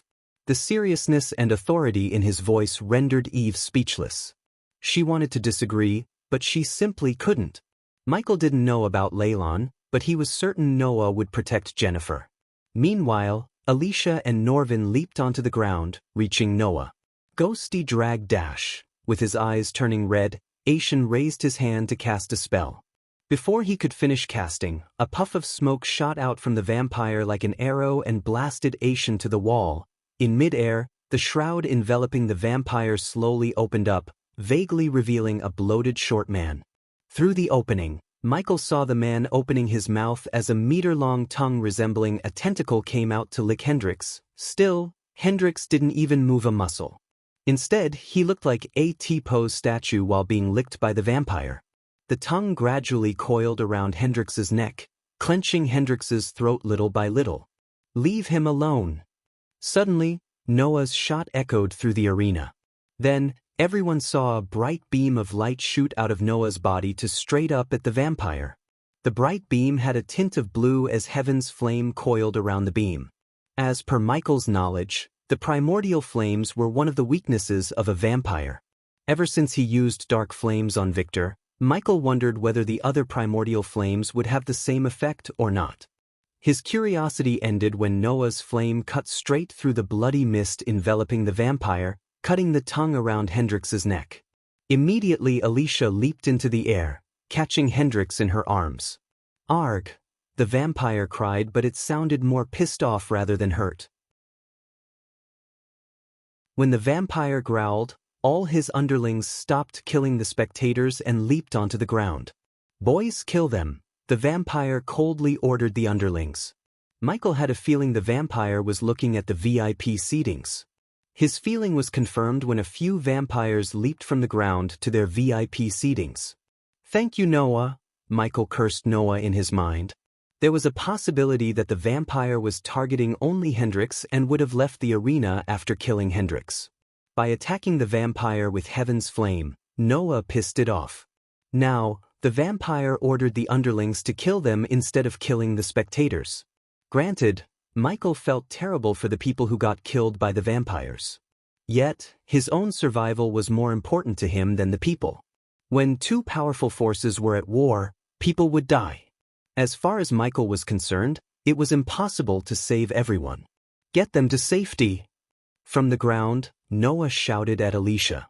And just as she was about to leap at the VIP seatings, Noah raised his hand, sending a stream of heaven's flame to Alicia's golden spear.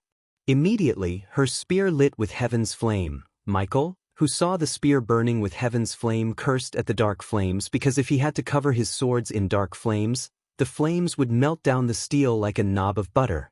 Seems like mine is more powerful than heaven's flame. He calmed himself down, comparing heaven's flame and the dark flames.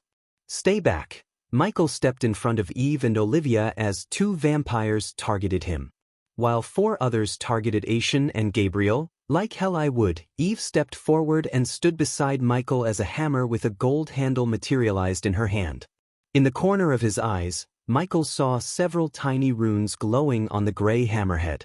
Eve kept spinning her hammer until the hammer became blurry. Whoa! Michael was stunned when she threw the hammer at the vampire and sent the vampire flying before hitting the vampire in the chest.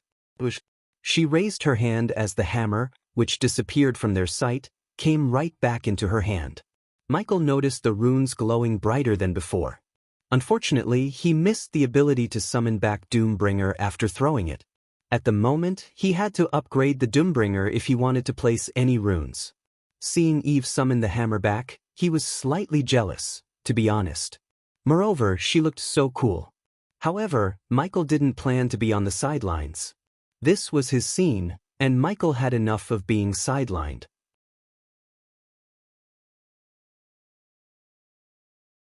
Chapter 507. Onto the fire from the frying pan. The vampire who witnessed his friend get sent flying by Eve bore his teeth, showing razor-sharp teeth. The vampires wore dark robes from head to toe, and under the dark cloak, Michael could see their pale faces and crimson-red slit pupils. Pulch! As the vampire stared at Eve, a spear impaled him from behind. Alicia lifted the vampire with her spear in the air and let heaven's flame completely engulf the vampire. The vampire burnt to a crisp in a matter of seconds as the wind took the gray ash with it. The 2 girls stole Michael's thunder. But Michael was calm. Surviving the vampires was more important than showing off. End of the day, being alive was the most badass thing one could do. Eve. Before Alicia could lock her eyes with Michael, Jennifer landed on the VIP stage beside her sister. Jenny. Eve embraced her little sister in a tight hug. Jennifer's face was pale because of what she had witnessed. The young girl was terrified. Michael could see her body trembling uncontrollably. Unlike her sister Eve, she was not a warrior trained in combat. She was an alchemist. Her fear for blood and gore was the exact reason the Voldegards spent their resources to make her an alchemist instead of a warrior. Teacher. After Jennifer, Leylon landed on the stage. Seeing the 4 remaining vampires turning their focus to Alicia and Eve from Gabriel and Xian, Alicia took a step forward, grabbed her spear in 2 hands tightly, and locked her gaze with the 4 vampires approaching her. Michael remained still and stepped towards the door. In the corner of his eye, he noticed the golden Babaru running around, attacking the vampires and clearing the way for the people to escape. The monkey was fast but not fast enough to save all the people. There were many people getting slaughtered by the vampires among the spectators. Come on, while Alicia was fighting 4 vampires at the same time, Michael reached the door with Olivia and Eve following him behind. Alicia noticed Ghost ignoring her, and her eyes immediately got filled with fury. Arg! Alicia roared as she slammed the spear onto the stage, creating a powerful shockwave that knocked down the vampires as well as everyone except Michael and Eve. Bitch! One of the vampires snarled. Then he dashed at Alicia faster than ever before. Michael noticed the vampires finally taking the fight seriously. Their inhuman speed stunned Alicia. Michael, who fought Victor, knew their speed. In a blink of an eye, the vampire appeared behind Alicia. On the other side, the 3 vampires flanked Alicia from all directions. That bitch is dead, Michael amused inside. One less ally for Noah was one less enemy for him. While this was happening on the VIP stage, Noah was fighting the vampires on the ground. Fortunately, the vampire in the air observed the fight, not intending to join the battle himself. The more people the vampires killed, the bigger the shroud of red mist around him. Holy blast, holy blast, holy blast. Leylon kept shooting plasma blasts in all directions hoping to hit the vampires. Arg! After several tries, he hit something, but it wasn't a vampire. He hit Alicia, who was fighting 4 vampires. With a stomp to the ground, Eve knocked down several chairs and pushed down Jennifer's head. Stay here. Then Eve leaped into the air, raising her hammer in the air. Boom! A vampire was about to bite Alicia in the neck when Eve brought the wrath of her hammer down on him. Immediately the 4 vampires dashed away, sensing the impending danger.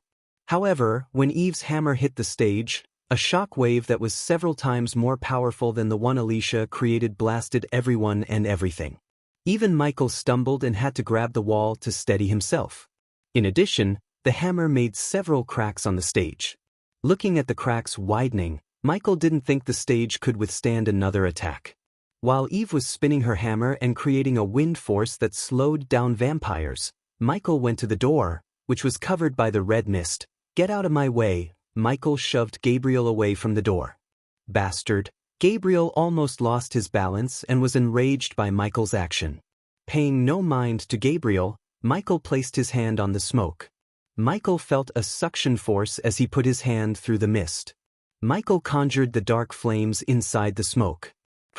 The red smoke faded away as soon as the dark flames appeared in his hand, revealing the door. Bang! Michael kicked open the door to see several dark-robed vampires feasting on Eve's guards. At that moment, they all glared at Michael, blood oozing down their mouths. For a moment, Michael remained still at the doorway, pondering whether he should exit through the hall with 20 vampires or through the open ground where a powerful vampire. We can't fight them for long, Eve said to Alicia while swinging her hammer around her to keep the vampires from taking a bite off her. Since Michael opened the door, Asian prepared to drag Alred's lifeless body with him to the door. Shit! Leylon cursed when he saw the 20 vampires standing in line across the hall from one end to another. The marble floor and walls were tainted with splashes of red. The sickening sight of bodies with eyes still opened lying around nauseated Leylon. His face immediately turned green.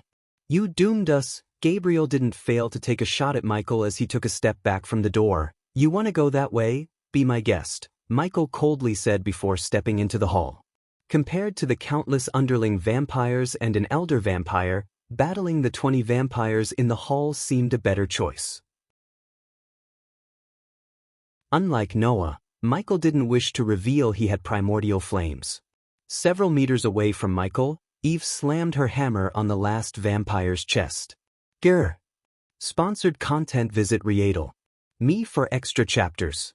The vampire growled in pain, but before it could dash at Eve, Alicia stabbed the vampire from behind with the heaven flames-covered spear. Killing the last vampire on the stage gave them all leeway to enter the hall. For some reason, the elder vampire did not mind them entering the hall. Michael had a bad feeling about the elder vampire's calmness. Yet, he was not planning to decode its plan. Instead, his highest priority was to get the hell out of the arena without revealing his identity as the Dark Lord. Looking at Michael entering the hall, Olivia followed him behind. Then Eve, Jennifer, and Asian, dragging Alred's lifeless body, entered the hall. Lastly, after pondering their options, Gabriel and Leylon followed them inside the hall. Eve, Jennifer shivered, looking at the vampires in front of her. Except for their mouth, one could see nothing due to the dark robes and cloak. The vampires snarled, revealing their blood-covered teeth and 2 razor-sharp fangs. Fresh blood, one of the vampires said in a croaky voice. Well, get through this. Eve hid the dread in her heart and pretended to be fearless. Fighting 4 vampires took so much effort from both of them. So Eve knew how difficult, if not impossible, to fight 20 vampires. Where are you going? Eve was startled to see Ghost turning his back and walking back to the door. Instead of answering Eve, Michael closed the door. What the hell? Leylon tried to shout this time, but only a muffled cry escaped his mouth. Again, he did not want to agitate the vampires in front of him. Alicia coldly stared at him. She directed her killing toward Michael more than she directed toward the vampires. Again, rather than responding to pointless questions, Michael grabbed a chair and stuck it against the doorknob to prevent anyone from opening the door from outside. Regardless of the situation, he remained calm, which surprised Eve. There was no fear in his eyes. "Ghost, I don't think we can take on all of them," Xian said in a husky voice. "You have a better idea? It's them or the one who knocked out Lord Hendrix in a second." Recalling what happened to Hendrix, Xian's heart skipped a beat. At this moment, he could only pray Noah would somehow save Hendrix and himself. "Why aren't they attacking?" Eve mumbled. Her words were barely audible to those who were near her. Yet the vampires who stood 20 meters away from her clearly heard her.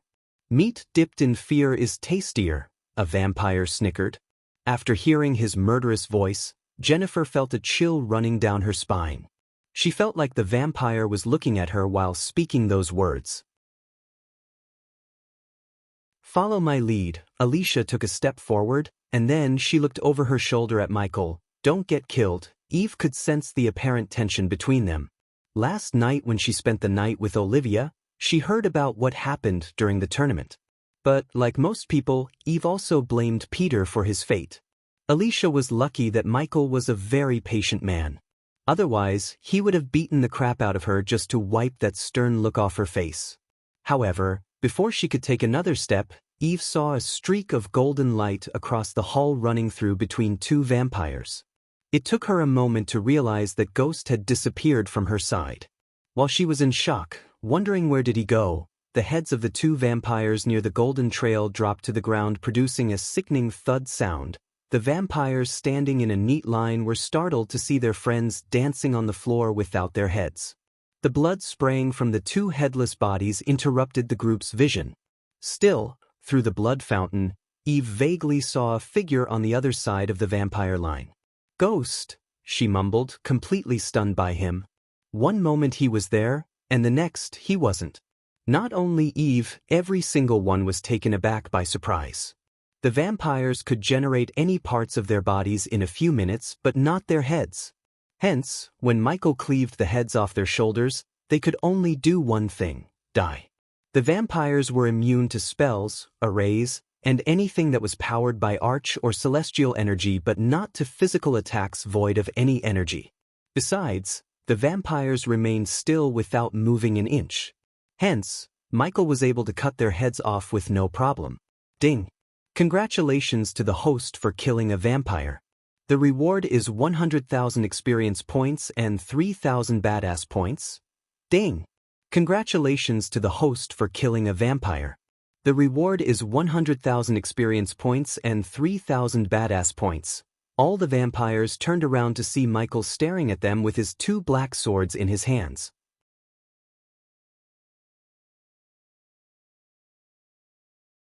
Chapter 508: Accident or Assassination. Just like that, Michael killed two vampires. Then, while the vampires were stunned, Michael took a glimmering silvery vial from the system storage. Clang!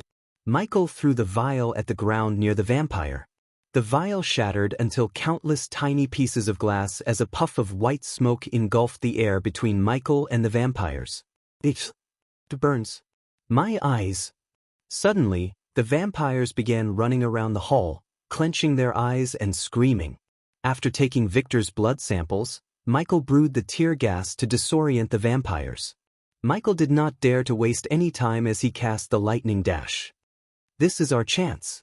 Push forward." Eve raised her hammer, roaring a battle cry before running toward the vampires, swinging her hammer.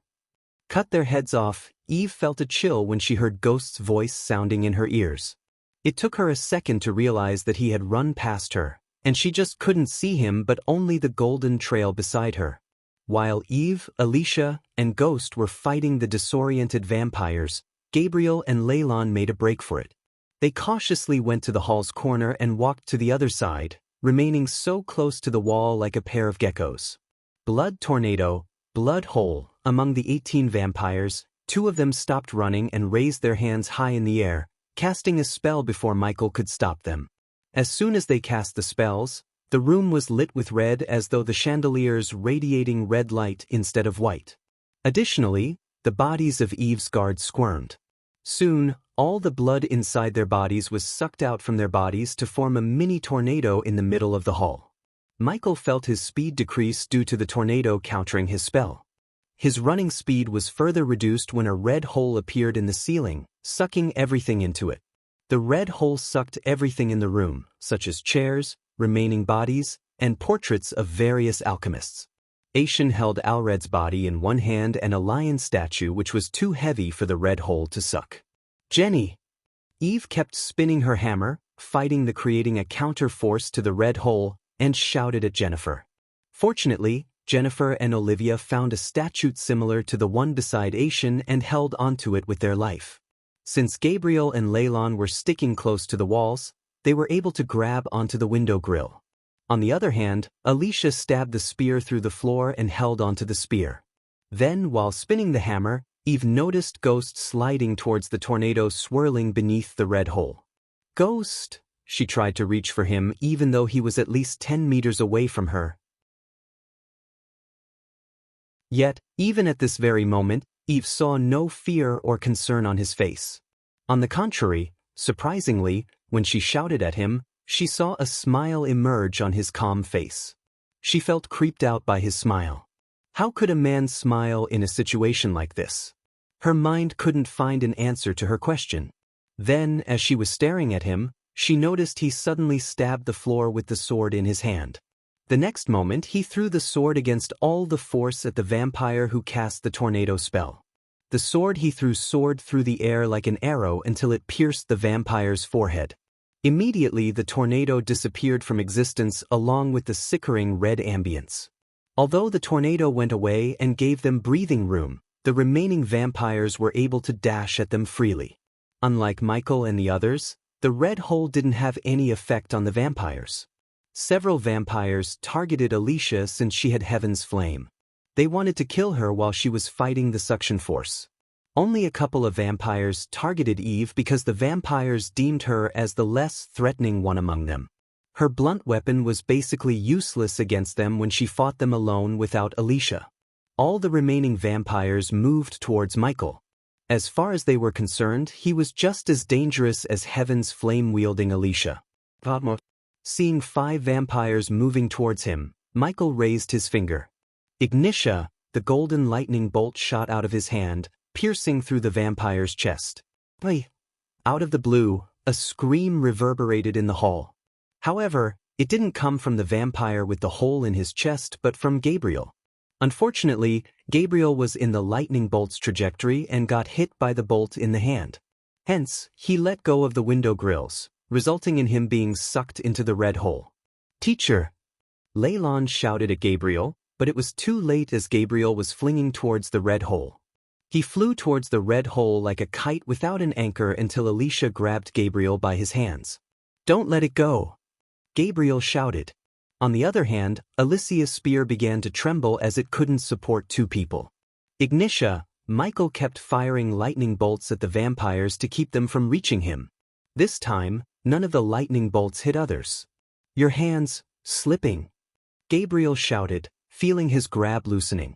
Blessing hands. Suddenly, a giant golden ghostly hand flicked Gabriel with enough force to send him flying onto the other side. I got you. In the midway, Michael grabbed Gabriel by his hand before Gabriel could fly over his head. Teacher! Jennifer cried out loud when she saw Alred's lifeless body disappearing into the red hole. Only then did they realize that the spell was cast by Aishin. He sacrificed Alred's body by letting him go so he could cast a spell to save Gabriel. Aishin held no love for Gabriel, but he was unable to let Gabriel die when he could save Gabriel from death. Tears gushed out of Jennifer's eyes as the memories she had spent with Alred flashed across her eyes. Hold me tight! Gabriel shouted at Michael. The swag Gabriel had was nowhere to be found on his face. At the moment, Gabriel shivered and sweated, fearing for his life. I want Lord Gabriel, Michael raised his voice. Gabriel's heart was pounding against his chest. He looked around while holding onto Ghost's hand to see 4 vampires walking toward them. To inflict maximum fear, the vampires showed their teeth, slowly walking toward them. On the one hand, Michael held onto the sword, and on the other, he had onto Gabriel. "Hold tight, Lord Gabriel. Your hands are slipping," Michael shouted as the vampires devilishly grinned. "No, no, no, no." Gabriel frantically shook his head. But, unlike Ghost claimed, he didn't feel his hands slipping. For a moment, Gabriel saw Ghost's lips curling upwards, revealing an evil grin. "It's slipping, Lord Gabriel. I can't hold much longer." The grin instantly disappeared from his face, and Gabriel shouted as Michael let go of his hands. In a blink of an eye, the red hole sucked in Gabriel, killing the previous #1 alchemist of Elon and Azer continent. Sponsored content. Visit Readle.me for extra chapters. Finally, Alicia had enough. The next moment, she pulled the spear from the ground. As soon as she did that, the red hole sucked her in, but in the mid-air, she threw the spear at the vampire who cast the spell. The spear cut through the air with enough force to nail the vampire into the wall behind him. Luckily, before she could disappear into the red hole, heaven's flames surrounding the spear rendered the vampire into a pile of ashes. "Teacher, no!" Leylon screamed. All the veins in his face bulged as his eyes turned blood red. "Holy blast, holy blast, holy blast, holy blast, holy blast!" He was enraged by the loss of his teacher. Thus, he went berserk by shooting plasma blasts at the vampires one after another. He didn't care if he was hitting them or not, but he just kept casting the spell. In his anger, Leylon lost the fear of vampires. The man who picked up from the streets and raised him as his own just got killed in front of his eyes. Hence, Leylon was enraged beyond words. Since the tornado and the red hole disappeared, Michael cast Lightning Dash to disappear again. Poch, poch, poch. The vampires only felt a gust of wind before they saw their friends losing their heads. Michael used celestial energy to increase his speed. Therefore, the vampires had no chance of seeing him or reacting to his speed. Eve saw several heads rolling on the ground as the headless bodies sprayed blood all over the marble floor before collapsing to the ground. Ding! Congratulations to the host for killing a vampire. The reward is 100,000 experience points and 3,000 badass points. Ding! Congratulations to the host for killing a vampire. The reward is 100,000 experience points and 3,000 badass points. Ding! Congratulations to the host for killing a vampire. The reward is 100,000 experience points and 3,000 badass points. Ding! Congratulations to the host for killing a vampire. The reward is 100,000 experience points and 3,000 badass points. Congratulations to the host for leveling up. The current level is Soul Refining Stage Level 4. The notification sound of the system kept ringing in his head continuously. Finally, after cleaving 9 heads, Michael reached the next level of the Soul Refining stage. The remaining 5 vampires looked paler than usual in fear. No longer they treated Michael like he was not a significant threat. They never expected Michael to kill 9 vampires in a few seconds. If the vampires crossed the void line, they would be at the core formation stage. Besides, they were also freshly turned by the elder vampire, so they had no battle experience like the others. Because of these reasons, Michael killed them so effortlessly. Even Michael was surprised at how easy it was for him to kill them. At this point, Michael was confident the elder vampire was treating the alchemy competition as a training ground for the newly turned vampires. The question was whether the elder vampire really here to take revenge for exposing their existence or for something else. Arg! Meanwhile, Eve crushed a vampire's head with her hammer, and Alicia killed 2 more vampires with lightning-quick speed. The remaining vampires stood no chance as Michael made quick work on them. The headless vampires staggered as blood sprayed out into the air from their necks. While the blood was raining down, Alicia saw Ghost walking calmly towards Eve. The latter was breathing heavily after a long battle. However, the battle was far from over. Boom! Suddenly the wall near the door they walked through exploded into bits and pieces, creating a cloud of smoke. A figure came flying through the smoke and landed near Alicia. No.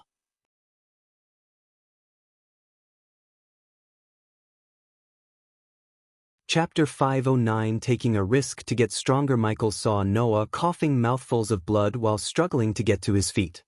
His pure white robes were smudged with mud and blood. "Noah!" Alicia screamed as she went to her knees. She immediately flicked her wrist to take out a blue healing potion. Following Alicia, Xianxia came running to Noah and tried to help him up. But unfortunately, Noah really seemed to be in bad shape. There were numerous claw marks, cuts, and bruises on his body. Since Noah was just in the core strengthening stage, the cultivation gap between the vampires and Noah was not as big as that between Michael and the vampires. But because Noah battled more than 20 vampires with no help, the vampires did a number on him. After Alicia chugged the healing potion down Noah's throat, the bruises on Noah's face slowly disappeared as the rosiness returned to his face. "We have to go." Noah slurred due to internal injuries. They could barely distinguish the words that escaped his mouth. Boom. Suddenly the door Michael blocked exploded into bits and pieces. Through the environmental map, Michael sensed the vampires rushing into the hall. "Olivia, Eve," Michael raised his voice, drawing their attention to him. "Run now." But Olivia tried to interject, but Michael's face twitched, wordlessly telling her to shut up. If push came to shove, Michael could always teleport away. However, teleporting Eve and Olivia would raise unwanted attention of Noah and Alicia. Besides, although fighting the vampires was risky, killing them offered him precious experience points. By utilizing the situation, Michael planned to have another breakthrough. Getting stronger was the only way he could fight his future enemies. But, to become strong, he knew he had to take risks. "Jenny, quick." Jennifer did not waste time arguing with Michael. Ghost might be a good friend to her, but her little sister's safety was the most important thing to her. Hence, Eve grabbed Jennifer and Olivia's hand to rush toward the door on the other side before the vampires could pour in through the blasted door. "You three should go too." Noah finally picked himself to his feet. Leylon gave a stare to Michael before running behind Eve, leaving Xianxia and Alicia behind. "Where is Norvin?" "I sent him away to call for backup," Alicia said as Michael walked towards the door. Even went through. Noah noticed a wooden bucket appear in Ghost's hands. "There is no time. I will hold them off as long as I can." Noah's words reached Michael's ears and surprised him. Michael wondered what the hell was going on in Noah's head. He was planning to stay back to fight the vampires because he needed experience points and had an escape plan. However, Noah needed no experience points or seemed to have no escape plan. "No. Come with us." Alicia's eyes watered up as she frantically shook her head. "Do not make me pull ranks on you, Alicia. Grandmaster, please take her with you." Meanwhile, Michael splashed the liquid in the bucket onto the door. Immediately, the air became thick with the smell of oil. The smell indicated what Ghost was planning to do. Noah pushed both Grandmaster Xianxia and Alicia towards the door. "Why are you staying behind?" Noah asked Ghost. To Noah, Ghost staying behind was a surprise. Alicia forgot to throw a death glare at Michael in her concern about leaving behind Noah. "Where are you, Piggy?" The bone-chilling voice of the elder vampire sounded in their ears. "I can't let you have all the fun," Michael responded to Noah with a smile. Then the moment Alicia and Xianxia stepped outside, Michael closed the door. With a snap of his finger, Michael sent a tiny bolt of lightning to the door, causing the door to get on fire immediately. As the door was burning behind them, Michael and Noah walked side by side for the first time as their long coats fluttered in the wind. On the other side, the elder vampire shrouded in red mist hovered through the hole where the door was, followed by several dark-robed vampires. "We cannot fight him in a closed space like this," Michael whispered to Noah. Looking at the elder vampire and the others behind him, Michael's instincts told him they were not as weak as the vampires he killed. The last thing Michael wanted was another red hole in a closed space. So instead, the ideal place to battle them would be in the open. "Just the two I want," the elder vampire snarled. Unfortunately, because of the shroud of mist around him, Noah couldn't see the elder vampire behind. However, Michael was able to because of his X-ray vision. Thus, Michael saw the elder vampire raise his hand. And the moment Michael saw the vampire snap his fingers, the entire hall trembled. Boom! The hall exploded from within. Soon the building crumbled down. Lightning dash. Michael immediately cast the spell to escape the hall. From outside, one could see the entire northern side of the arena collapse to the ground. The crumbling building hit the ground, producing a dust storm. Because of the dark blanket on the arena, the scene looked eerie. Many alchemists lay on the open ground without moving a muscle. Their green robes were drenched in their own blood. Other than the green robes, the only commonality they had between them was the bite mark on their necks. Those who were lucky escaped the arena while Noah was fighting them. Still, almost 60% of the people died at the hands of the vampires. The smell of blood stench in the air was evident from this gruesome massacre. The casualty rate of the alchemists was much higher than the spectators. Only a handful of the alchemists who participated in the final round escaped the arena. The rest were on the ground, dead. Almost 90% of the most talented alchemists of Elon and Azer died in the battle. At that moment, among the bodies, 2 bodies moved. Shit! Michael cursed as he picked himself up from the ground. He pushed himself to the limit by using celestial energy. Otherwise, he would have been crushed by the building. He still couldn't believe the elder vampire brought down the hall with a single snap of his finger. Michael picked himself up as he growled and saw the arena in ruins. The VIP seating and the hall north side of the arena were gone. Arg! Michael heard a growl as he turned aside to see Noah. Just like him, Noah also pushed himself to escape the collapsing building. However, considering Noah wasn't a soul refining stage cultivator, he couldn't use celestial energy to power up his spells. That was why Noah had bruises and cuts, unlike Michael. Noah flicked his wrist, retrieving a healing potion. Noah drank the potion in one gulp and prepared himself for the battle. Then, Noah looked around to see hundreds of dead bodies. All those lives lost. His heart ached at the sight. These are blood-sucking vampires. So we have to kill them, you know that, right? Michael asked, looking at the elder vampire hovering towards them with the vampires following him behind. I only want one alive, Noah said. Sponsored content. Visit Readel. Me for extra chapters. No problem for me. Obviously, Noah wanted one vampire alive so he could interrogate him for more information. If Michael was right, Noah would also try to find a cure for vampirism. With the help of the system, it was not a big deal for Michael. He had already started to find the cure and required a blood sample from a more powerful vampire other than Victor. His blood might do the trick, Michael said to himself, staring at the elder vampire. At the moment, only Michael, Noah, and the vampires remained in the arena. All the others were either dead or escaped the arena with their life intact. You possess heaven's flame, the elder vampire said, landing on the ground. You massacred my freshlings. The elder vampire turned his gaze from Noah to Michael. I wonder what kind of vampires you two would become. The elder vampire's voice sounded colder. When I turn you both. As soon as these words escaped the elder vampire's mouth, the 30 vampires behind him dashed at Michael and Noah before they could even blink an eye. Lightning dash, void step. Michael dashed at the vampires, leaving a golden trail, while Noah left blurry after images. Clang, clang. The sound of metals clashing emerged in the ground, but unlike one would expect, the sound produced by Michael and Noah's sword hitting the vampires' necks. Michael was surprised as his sword didn't cut through the vampire like before. Instead, he felt like he had hit a stone. Only then did he realize the red mist covering the vampire's neck. Die! The vampire violently swung his fist at Michael, but he quickly leaped back. On the other hand, Noah was also surprised by the protective mist around their necks. Blood beam! Before Michael could bat an eye, the vampire fired a red beam at him. Out of the blue, the translucent responsive shield popped up and absorbed the beam, protecting Michael. The vampire was surprised but kept firing beam after another without a break. Suddenly Michael's neck hair stood up as another vampire leaped at him simultaneously from behind, left and right. Noah's situation was no different than Michael's. In fact, Noah was in worse condition as more vampires targeted him because of Heaven's Flame.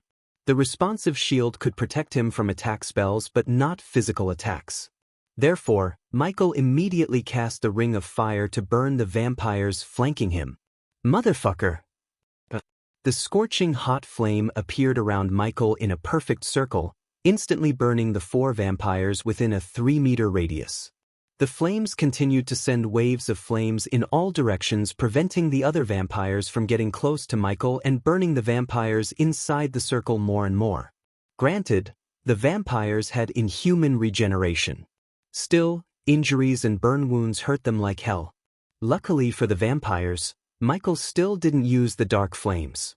Otherwise, the ring of fire would have turned the vampires into piles of ashes.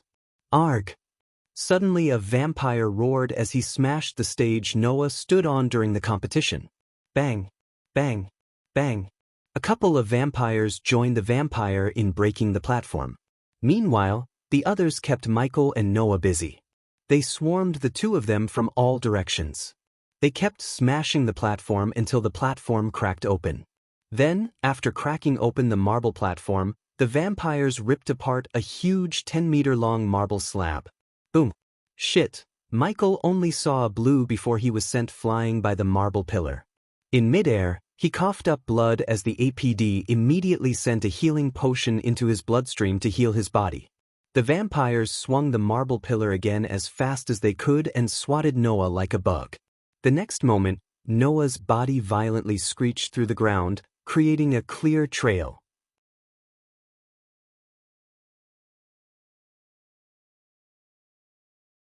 Chapter 5 10 Gods in Action. The vampires split the marble pole into 2.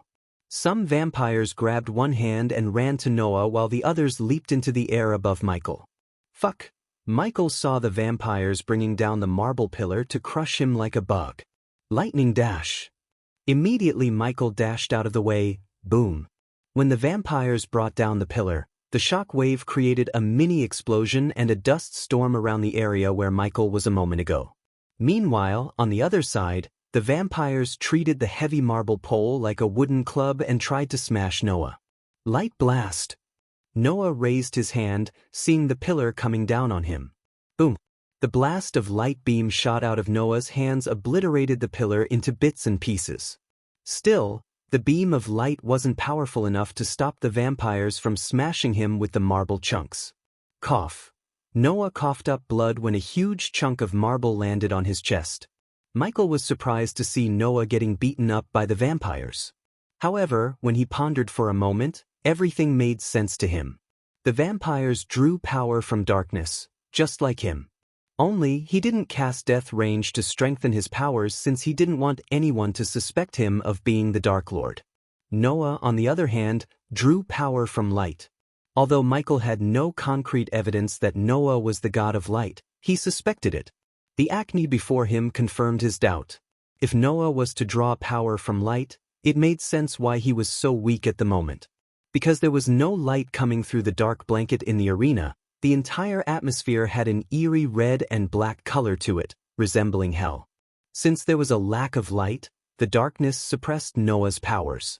In addition, he also used most of his energy fighting the vampires and saving the spectators. While the marble block pinned Noah down on his chest, 3 vampires leaped at him, showing their fangs. Their eyes were blood red, longing to drink Noah's blood. Michael may not know Noah was his brother, but when he saw Noah was in danger, the bond of brothers buried deep within him woke up as Michael dashed at Noah. But, of course, Michael rationalized the feeling of saving Noah by thinking that he needs Noah's heaven's flame to kill the vampires without revealing his secrets. Before Noah could cast another spell, the marble chunk on his chest shattered into pieces, and a strong wave of wind blasted away the vampires leaping at him. Noah looked up and saw a ghost extending his hand. For some reason, Noah felt safe around him. Thus, Noah grabbed his hand and stood up. As soon as he grabbed his hand, Noah felt a sting in his palm. Then, a refreshing feeling surged from his core. Noah immediately felt better, and when he saw Ghost, he winked at him. "Time out!" Michael shouted at the vampires as they halted their steps. "Just give us a damn moment, okay? You guys are bullying us." The vampires were confused and so was the elder vampire. Now I'm regretting not running away. Michael's facial muscles twitched, showing his exhaustion to the vampires. What is he doing? Noah wondered. Since he had to heal his body and replenish the arch energy within his body, Noah remained still. Don't bother stalling, Ghost, the elder vampire snickered. No one is getting in or out without my permission. Michael took a step aside, but the vampires immediately snarled at him. So Michael quickly dropped his swords. I'm not gonna fight anymore. Just as though the vampires received an order from the elder vampire, they stepped back. Is it too late to ask for permission to leave? I mean, you clearly allowed others to leave. Michael slowly walked away from Noah, keeping his hands in the air. I needed some cockroaches to tell exactly what happened here, the elder vampire calmly said. He was awfully calm and didn't seem worried about the Guardians or the Holy Church breaking into the arena with their full force. But you too. Michael saw the elder vampire lick his lips. Will be my finest creations. I will rub this on their faces. I get it. Michael pointed at Noah. He has a primordial flame. Other than making potions and pills, I have no use for you. The man you tried to kill was a better alchemist than me. Michael emphasized the words primordial flame and continued, and I can run around faster. Again Michael emphasized the words run and faster. Noah felt like Ghost was talking to him. He pieced together the words he was emphasizing and connected the dots. The vampires had total control over the arena. Hence, they couldn't care less about Michael. As far as they were concerned, he was mumbling in fear. They didn't see him slaughtering their friends after all. So they were oblivious to what he was capable of. Can we make some sort of deal and work together? Michael emphasized the words work together. I can help you transfer primordial flames to you. The elder vampire frowned as Michael looked at his sword near Noah's foot. If Michael was right, the healing potion would have healed Noah by now. In the corner of his mind, Michael wished he had injected his Nanite's potion into Noah's bloodstream. However, he couldn't risk it. No matter what Noah must not find, Ghost was the Dark Lord. Michael wouldn't do anything that would jeopardize his identity. After all, Noah wasn't alone. He had Andreas with him. Primordial flame chooses the host, not the other way around. Today you will be turned. Then, you will obey every single command I have for you. Damn it, I love my freedom so much. Not to boast, but I rejected the Guardians because I don't want to work for them, Michael sighed. Soon they will all work for the great nation of Evernight. Everlight was the rise of the legendary Emperor's MC's nation, and you too will be our slaves, the elder vampire coldly snickered. Do you know something? Michael lowered his hand while his expression changed from being afraid and exhausted to cold and murderous. If one thing I hate the most, it's slavery. Now, Michael shouted as he dashed at Noah as fast as he could. Sponsored content. Visit Readle. Me for extra chapters. Before the vampires could react, Noah stomped the ground to raise Ghost's swords in the air. Noah waved his hand when the swords were at his eye level, sending a stream of heaven's flame onto the swords. Immediately, the bright blue flame coiled around the two black blades. At the same time, two vampires dashed at Noah, flanking him from both sides. They were fast, but Michael was quicker because he didn't hold back. Instead, he used all the celestial energy in his body, pushing his speed to maximum. Just when the vampires were just a meter away from Noah, Michael grabbed the two swords in the air. Bush. The elder vampire saw two heads flying towards him. He was shocked by Ghost's speed. Ding! Congratulations to the host for killing a vampire. The reward is 100,000 experience points and 5,000 badass points. Ding! Congratulations to the host for killing a vampire. The reward is 100,000 experience points and 5,000 badass points. The headless bodies staggered around, spraying blood before collapsing to the ground with a sickening thud. Compared to Dark Flame's, Heaven's Flame was much weaker and way less potent. Hence, it didn't melt Michael's swords as Michael expected. Since his sword was on Heaven's fire, they cleaved the heads through the mist like a hot knife through butter. At that moment, the vampires raised their hands. Blood beam. Several beams of crimson-red light shot out from their hands towards Michael and Noah. Seeing the beams, Michael remained closer to Noah as the responsive shield absorbed all the beams, rendering them pretty much useless. Pulch. Suddenly Michael felt a hot splash of blood on his face. When he turned aside, Michael saw Noah's hand sticking through a vampire's head. The vampire sneaked up on them, but Noah killed him before he could reach Michael. Realizing Michael's defense spell protecting them both, the vampires changed their battle tactics. They all just dashed at them from all directions. "Give me the sword." Michael handed his sword to Noah after he asked. The vampires closed the gap in a blink of an eye. Anyone in Noah and Michael's shoes would barely see their blurry figures. But Noah and Michael remained calm and worked together. When they reached closer, Noah and Michael stood closer with their backs against each other. Clang, clang, clang. Michael and Noah swung their swords, rotating and deflecting the vampire's claws. The faster they moved, the blurrier their figures became to the vampires. From the aerial view, one could see the two of them vaguely forming a yin-yang symbol. For the first time, they fought together. The darkness and light fought against a common enemy. Even powerful entities such as vampires couldn't touch both of them. "Cast your ring of fire." Noah shouted while fighting off the vampires. "Ring of fire." Immediately a ring of fire appeared around them. Michael wondered what Noah was planning, and soon he got his answers when Noah raised his hand, shooting out a stream of heaven's flame onto Michael's crimson-red ring of fire. The moment the two fires clashed, they merged together, forming a bright golden flame. Ding! Congratulations to the host for killing a vampire. The reward is 50,000 experience points and 5,000 badass points. Ding! Congratulations to the host for killing a vampire. The reward is 50,000 experience points and 5,000 badass points. Ding! Congratulations to the host for killing a vampire. The reward is 50,000 experience points and 5,000 badass points. Ding!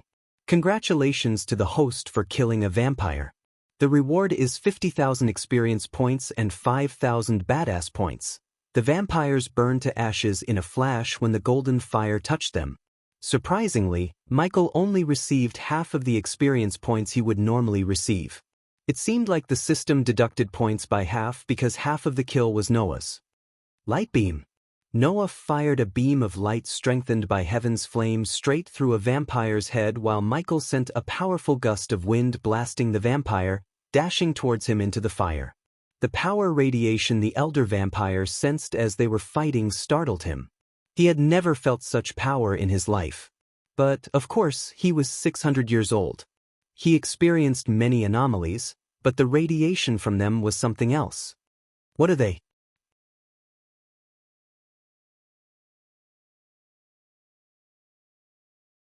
Chapter 5:11 Battle intensifies. The elder vampire was in a dazed status, sensing the energy radiated from them.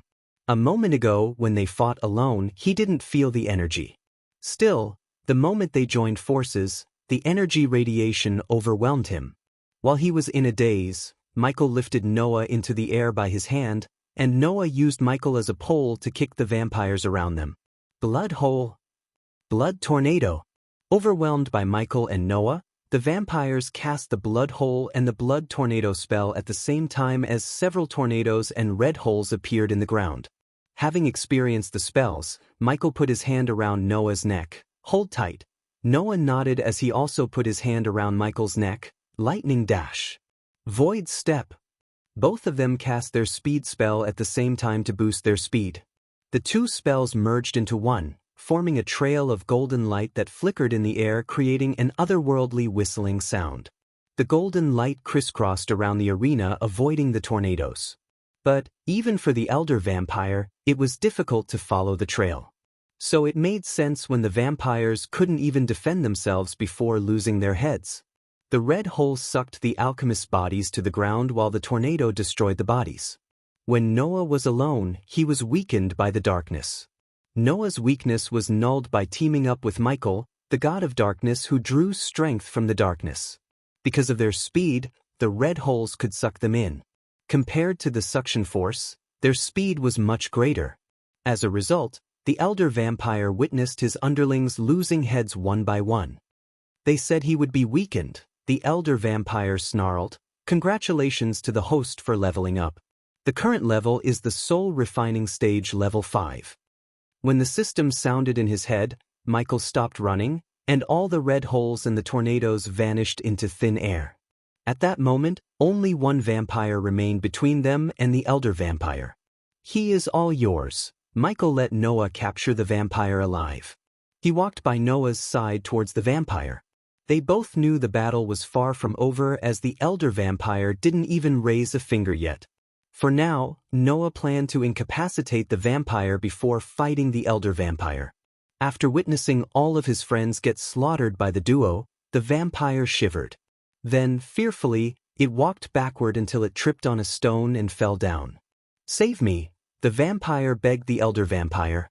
Michael never wanted Noah to capture the vampire alive. Any information Noah gathered from the vampire would give him an edge Michael did not want Noah to have. Hence, he didn't help Noah capture the vampire. However, he could have simply injected the vampire with a paralyzing poison he hit Victor with. "Come here," the elder vampire softly spoke to the vampire. The vampire quickly picked himself up from the ground and dashed to the elder vampire's feet. Noah dashed at the elder vampire, but it was too late. First, the elder vampire engulfed the vampire in his red mist. Then, with the X-ray eyes, Michael saw the elder vampire's tongue drilling into the vampire's mouth as the vampire squirmed like a fish out of the water. In a couple of seconds, a mummified body hit the ground. Then, finally, the red shroud around the elder vampire slowly cleared up to reveal his complete physical form. The elder vampire had a bloated carcass with several yellowish tumors leaking a green goo. His body was at least 4 feet wide and 6 feet tall. The inflated belly looked like the elder vampire swallowed a whole gym ball. Now Michael fully understood why the elder vampire chose to surround himself with a misty shroud. Just the disgusting belly button alone would make anyone puke to death. On top of everything, the elder vampire was naked. The last thing Michael needed was a sight of what was between his legs. Luckily for them, the vampire's inflated belly was big enough to cover his crotch. Not that vampires had reproductive organs. Still, Michael did not wish to see that. Several strands of mucky blonde hair on the vampire's bald egg-like head creepily waved left and right to the wind's rhythm. His dirty eyes with vertically slit red pupils stared at both menacingly. Looking at his unappealing body, Noah couldn't help frowning. He had never seen such a hideous creature in his life, and he had traveled to many realms and fought countless ugly creatures. "When you want something done, you have to do it by yourself," the vampire snarled. "Light blast." Noah raised his hand without warning, sending a light beam blast at the elder vampire. Noah was fast, but the elder vampire was faster. Hence, the vampire raised his hand as a translucent energy shield materialized before him and blocked the light beam. Heaven's flame. "It's a pity I can't take it from you." The shield blocked the light beam strengthened with heaven's flame. "Chantless spell casting," Michael mumbled. It seemed as if the elder vampire was either a fusion stage cultivator or a prodigy, or the elder vampires were able to cast spells without chanting. "System, you know the drill. When the heat gets too much to handle, teleport me away," Michael said to the system in his mind. Noted, this was Michael's plan B. In case the elder vampire overwhelmed them, the system would buy a teleportation scroll and teleport him away from the arena. Else, he planned to battle and kill the elder vampire. His blood might be just the thing Michael needed to find a cure for vampirism. Moreover, he was curious to see how many badass points he would get after slaying the elder vampire. Void step. Unlike Michael, who stayed behind scheming in his head, Noah dashed at the elder vampire. Clang, clang, clang. Noah swung the sword covered with heaven's flame at the shield. Although the shield flickered, the shield did not break until a fist poked through the shield. Boom! Noah blocked the fist with his sword. However, the force behind the punch overwhelmed Noah as he was sent flinging in the air. The lack of light really suppressed Noah's power, and without Michael by his side to fight, Noah stood no chance against the elder vampire's punch. This didn't mean Michael could battle the vampire without breaking a sweat. In a blink of an eye, the elder vampire dashed at Michael after hitting Noah. Despite the elder vampire's bloated body, his speed matched Michael's speed when using the lightning dash. The elder vampire brought down his fist on Michael, who had his instincts kick in to block the punch. Michael put his arms before his face to block the punch, and when the fist collided with Michael's arm, a loud booming sound reverberated in the area. As the outcome of their collision, Michael's feet were pushed several inches into the ground. After that, the elder vampire repeatedly beat Michael like a drum. Sponsored content. Visit Readle Me for extra chapters. Boom, boom, boom. The elder vampire kept bashing him with his fists. Michael didn't even have a single second to breathe. To Michael, it felt like he was being slammed by an elephant. His forearm went numb by blocking the vampire's punches. If it wasn't for the APD constantly injecting him with healing potions, he would have been either dead or broken to pieces. At that moment, APD was the only thing keeping him from becoming a victim of the elder vampire. Enough. All of a sudden, Michael's eyes flared up for a second before he grabbed the vampire's hands. He manipulated the darkness, drawing strength from it to thwart the elder vampire's punches. Arg! Michael shouted as he fought against the raw strength of the vampire. The ground Michael standing on was cracking as his feet kept going deeper and deeper. Crying out loud, Michael punched the elder vampire in the belly using all his strength. Boom! The punch's force pushed back the vampire a few feet backward. One could see the ripples on the vampire's bloated belly and a tinge of surprise in his eyes. Void step. After Michael punched the vampire, Noah leaped at him in a flash. Soon, Noah appeared above the vampire's head and brought Michael's sword down the vampire's neck. Ring of fire. Immediately Michael cast the ring of fire to entrap the vampire within the circle. But in mid-air, Noah held the sword in one hand and pointed the other at the fire, sending a stream of heaven's flame to the crimson-red fire.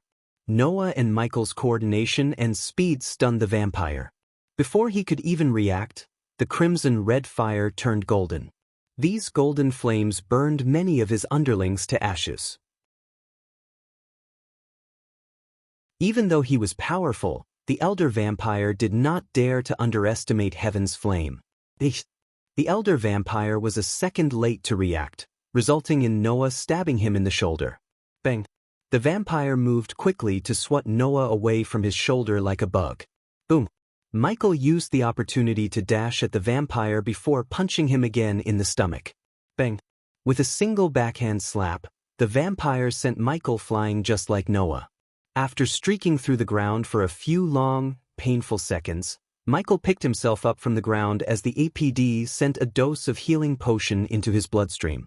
Noah, who stood a few meters away from Michael with tattered white robes, chugged a healing potion down and threw the vial aside.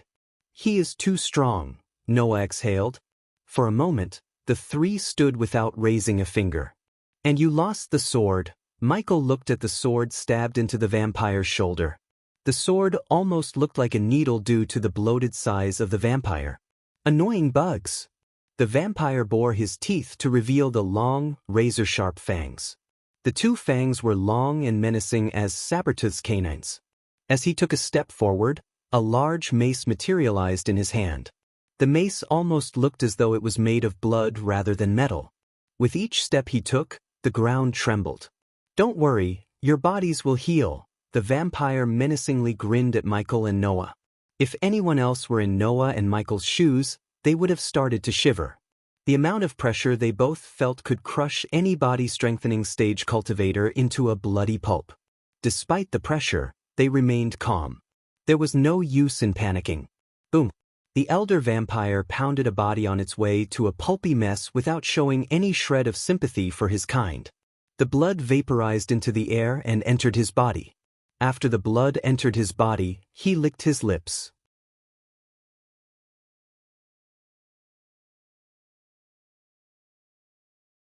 Chapter 5:12 Battle concludes. The elder vampire caught them off guard by suddenly dashing at Michael.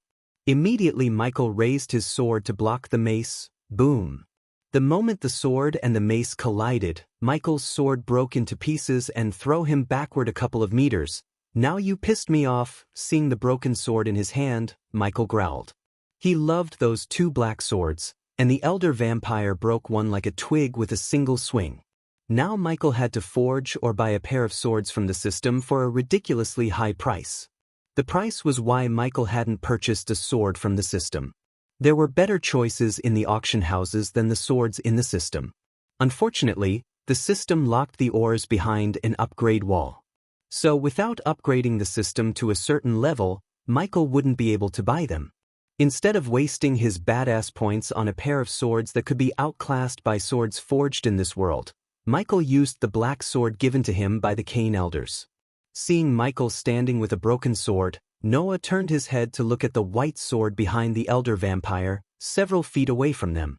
"Go get it." Michael nodded at Noah before dashing at the elder vampire. The elder vampire swung his mace, sending a crescent blood wave at Noah, but Noah raised his hand, firing a stream of heaven's flame to cut through the blood wave. On the other hand, Michael reached the elder vampire and leaped onto the vampire's belly. He climbed onto the vampire's stomach as quickly as possible before the vampire could react. Bang! Michael kicked the vampire's chin with enough force to numb his feet. "Bart!" the elder vampire roared, which sounded more like a roar of an annoyance than hurt. Michael tried to grab the sword sticking out of the vampire's shoulder, but before he could get his hands on it, the vampire tried to swat Michael with his big fist. Bang! Michael stomped the vampire's face, crushing its nose. Yet, the broken, crooked nose set itself in a matter of seconds. However, it pissed off the vampire as it began to grab Michael violently. Immediately Michael retrieved the tear gas vials from the system storage and broke the vials by crushing them on the vampire's head. "Fuck!" The vampire cursed as the tear gas made the vampire unable to move around by causing intense irritation to the eyes. Michael knew the tear gas could only be in effect for 10 seconds or so to a powerful being such as the elder vampire. Sometimes he was annoyed by alchemy. Almost every single potion and pill would lose its effect in front of a powerful cultivator. The celestial energy was an ultimate purifier than the arch energy. Even the most powerful poisons would be purified by celestial energy. This was why killing a cultivator above the soul refining stage was near impossible by means such as poisoning. It was also why the system charged a measly amount of 20,000 points. Granted, being an alchemist was a great way to get rich. Still, when it comes to battle capabilities, there weren't many potions and pills that could really give him an edge when battling beings with higher cultivation stages unless he could get his hands on some potent ingredients. Unfortunately, the damn system overpriced every ingredient to the point that brewing the portion would not be worth the price. Boom! The vampire had enough of Michael's annoying tactics. Hence, the vampire clobbered himself in the face with the mace. The shock wave threw Michael off balance. When he struggled to balance himself, the vampire punched him in the chest, instantly breaking several ribs. Fighting the pain, Michael cast the lightning dash to dash away from the vampire before the vampire grabbed him. Michael's arm was so numb that he didn't even feel the sting of APD. Even with the 90% pure healing potion, it would take him at least 5 to 6 minutes to heal his broken ribs. While Michael was coughing up blood, Noah leaped at the vampire with his white sword in his hand, lightning blade. Michael saw a thick bolt of lightning shooting from Noah's sword to the vampire's head. The pure white lightning momentarily blinded the vampire and flashed across the arena. Noah's lightning would have reached the vampire's head if he, a bloated, disgusting mountain of meat and fat, didn't jump in the air, overhead kicking Noah like a football. The agility and athleticism caught Noah off guard, and not only Noah but Michael too. For a moment, the bloated vampire looked like a professional football player. That overhead kick was simply too shocking. Before the elder vampire lands on the ground, a blood-red torpedo shot out of the vampire's butt and soared through Michael. Boom! It exploded when the torpedo clashed with Michael's responsive shield. Fortunately, the elder vampire wasn't stronger than a soul-refining stage cultivator. Because of that, the shield absorbed 80% of the force. But the remaining 20% forced Michael several steps backward and broke his ulna like a twig. Damn it! Michael gritted his teeth in pain. He looked down at his forearm to see a bloody broken bone sticking out through the sleeves. He couldn't even imagine what would happen to him if he didn't have the responsive shield. Shooting missiles from your butt? Real matured, you ugly fuck, Michael shouted at the vampire before pushing back the broken bone back into his forearm. It hurt like hell despite the APD sending a healing potion into his bloodstream. Noah had a look of surprise when he saw Ghost pushing back the broken bone. So many would have fainted in pain or screamed in agony. Yet, Noah saw no pain or misery on his face but intense killing intent in his eyes. After Michael set the ulna back in its place, the healing potion sped up a bit. I had enough of this, Michael mumbled to himself and looked up at the black cloth covering the arena's rooftop. Do you really think it's just a black cloth? The elder vampire snickered. Sponsored content visit Riedel. Me for extra chapters. Unless I want to, it's going nowhere.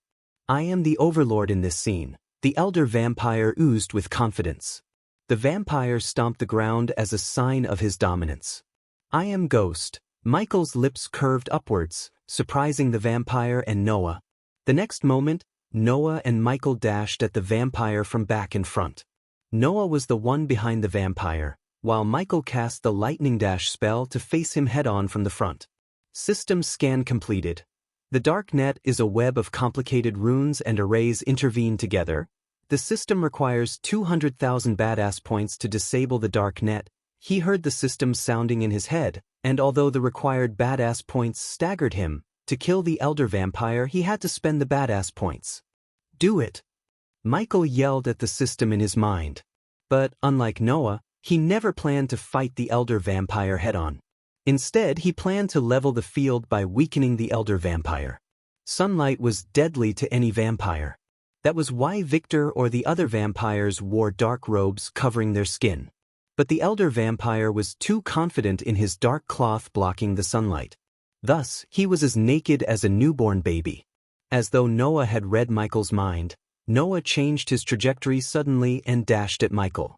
When they both met a few meters away from the elder vampire, Michael leaped into the air as Noah grabbed Michael's feet and boosted him into the air using all his strength.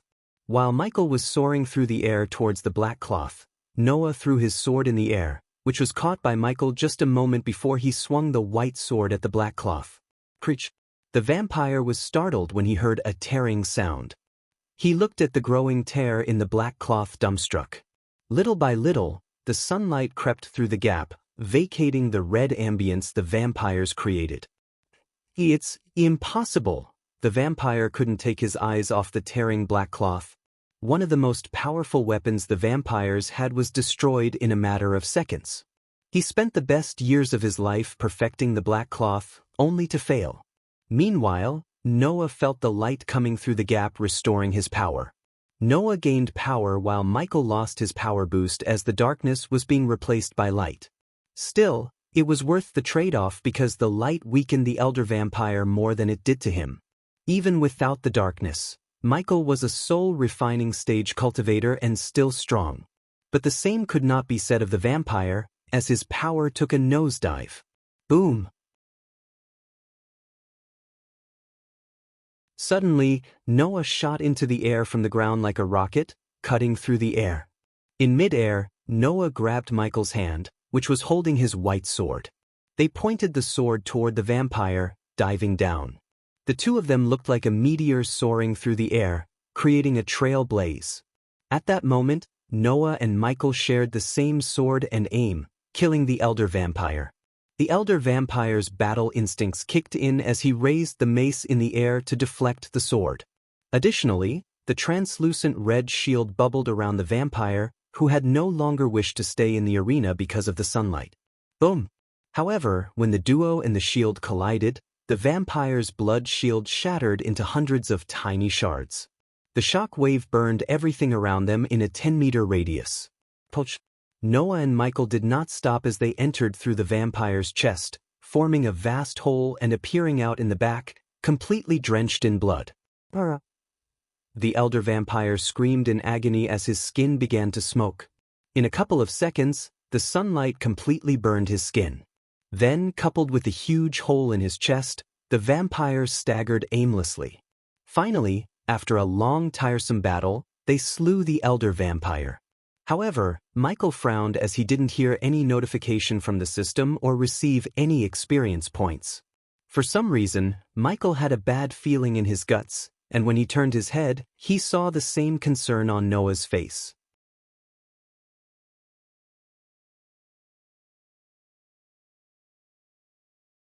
Chapter 5:13 Noah and Michael dead? Noah and Michael stared at the fallen vampire without batting an eye. Then, all of a sudden, the vampire began twitching his limbs. Soon, his whole bloated carcass trembled violently as yellowish goo oozed out of the tumors in his body. The strong putrid smell of ammonia and sulfur overwhelmed Michael's senses. It was quite nauseating as Michael had a strong urge to throw up. His face was turning green when the vampire's body began to bloat while his body released a green mist.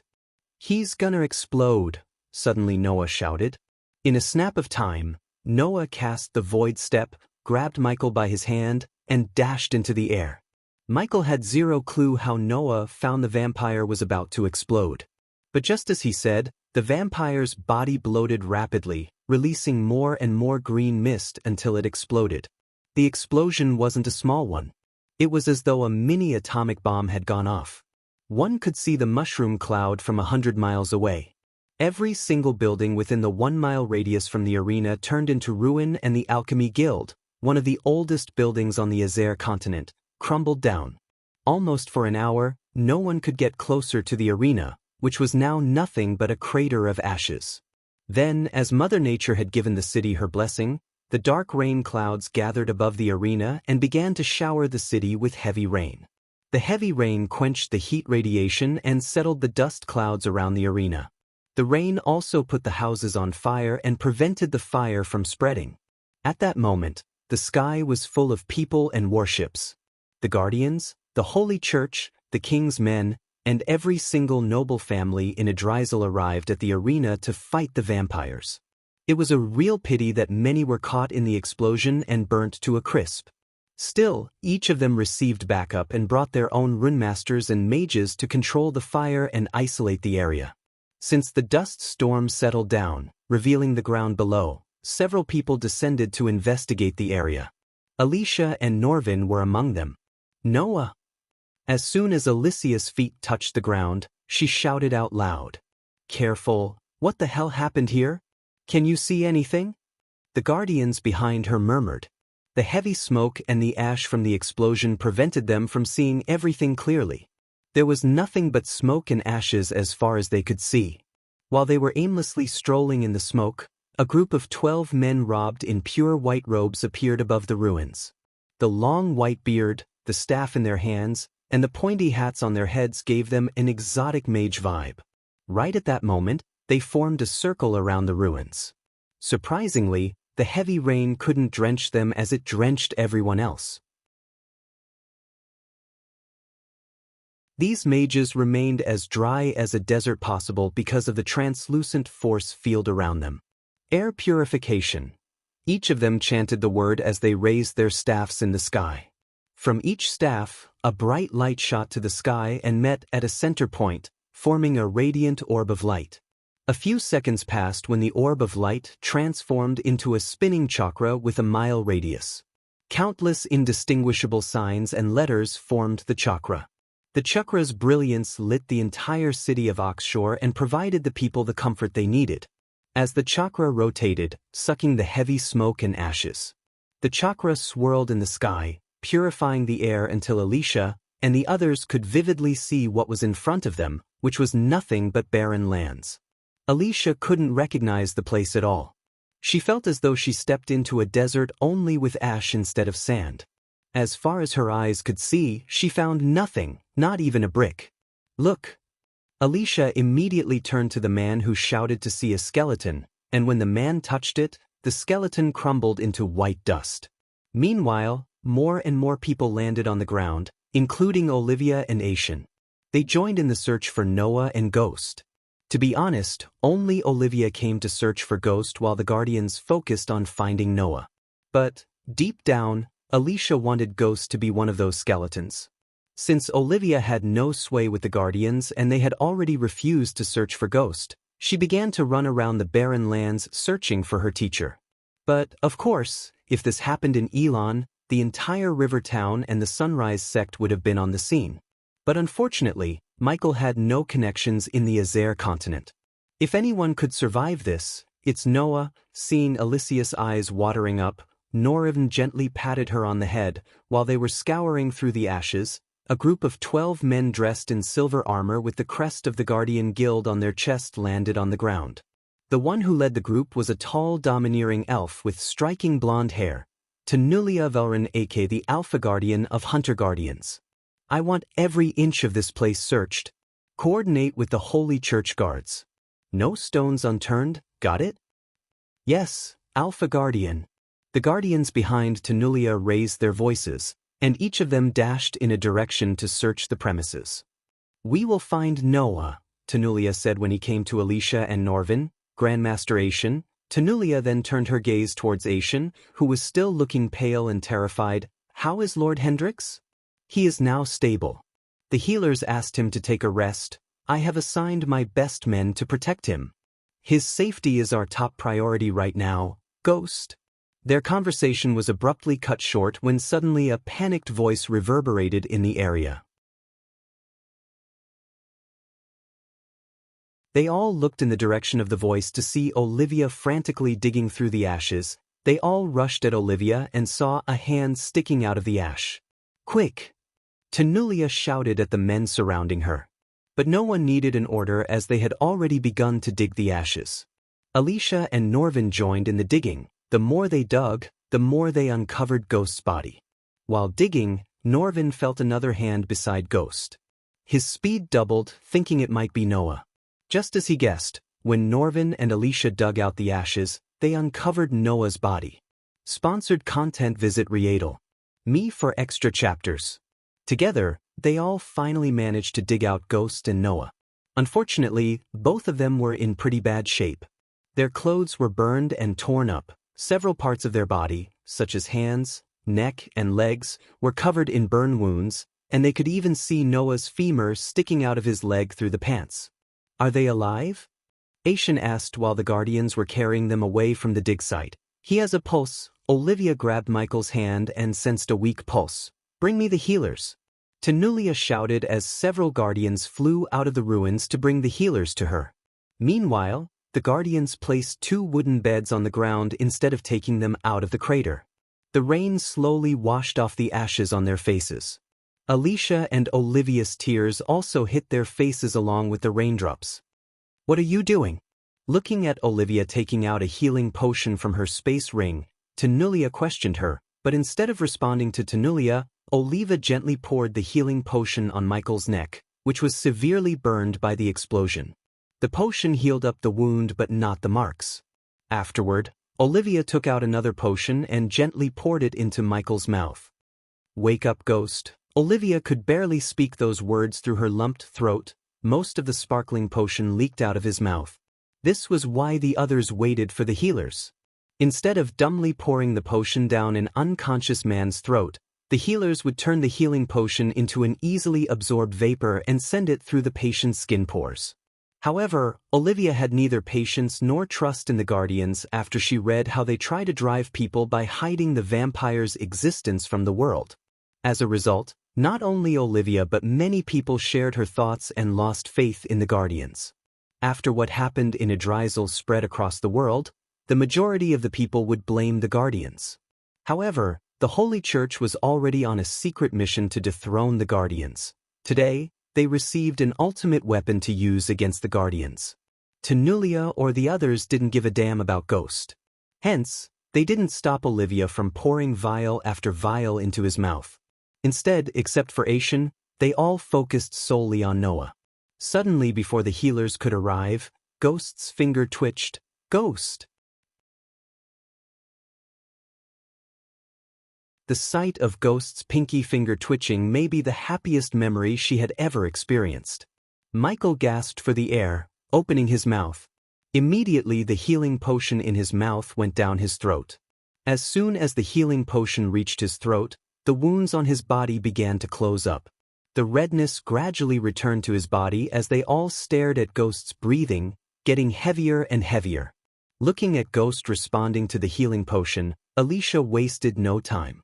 She took out a bunch of healing potions Noah brewed and smeared them on Noah. Wait for the healers. Tenulia didn't want Alicia to choke Noah with healing potions. She had witnessed many unconscious soldiers die because their fellow soldiers tried to pour down healing potions down their throats. There was a reason why the battlefield had healers and tents to treat unconscious soldiers. With a flick of her wrist, Tenulia paralyzed Alicia before she killed Noah. On the other hand, Olivia kept shaking Ghost by his shoulder. His eyes abruptly opened, shocking everyone. Uek!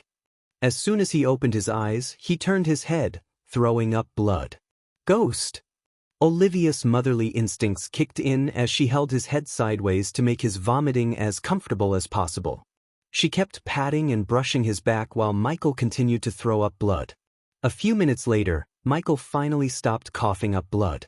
He took out a healing potion and chugged in one gulp. Teacher, Olivia said, but Michael raised his finger, wordlessly telling her to wait.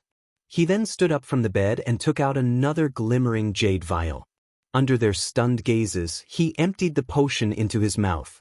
The miraculous potion healed his burned skin, visible to the naked eye. Arg, Michael growled as he rotated his head, producing cracking noise. I am never judging a competition again.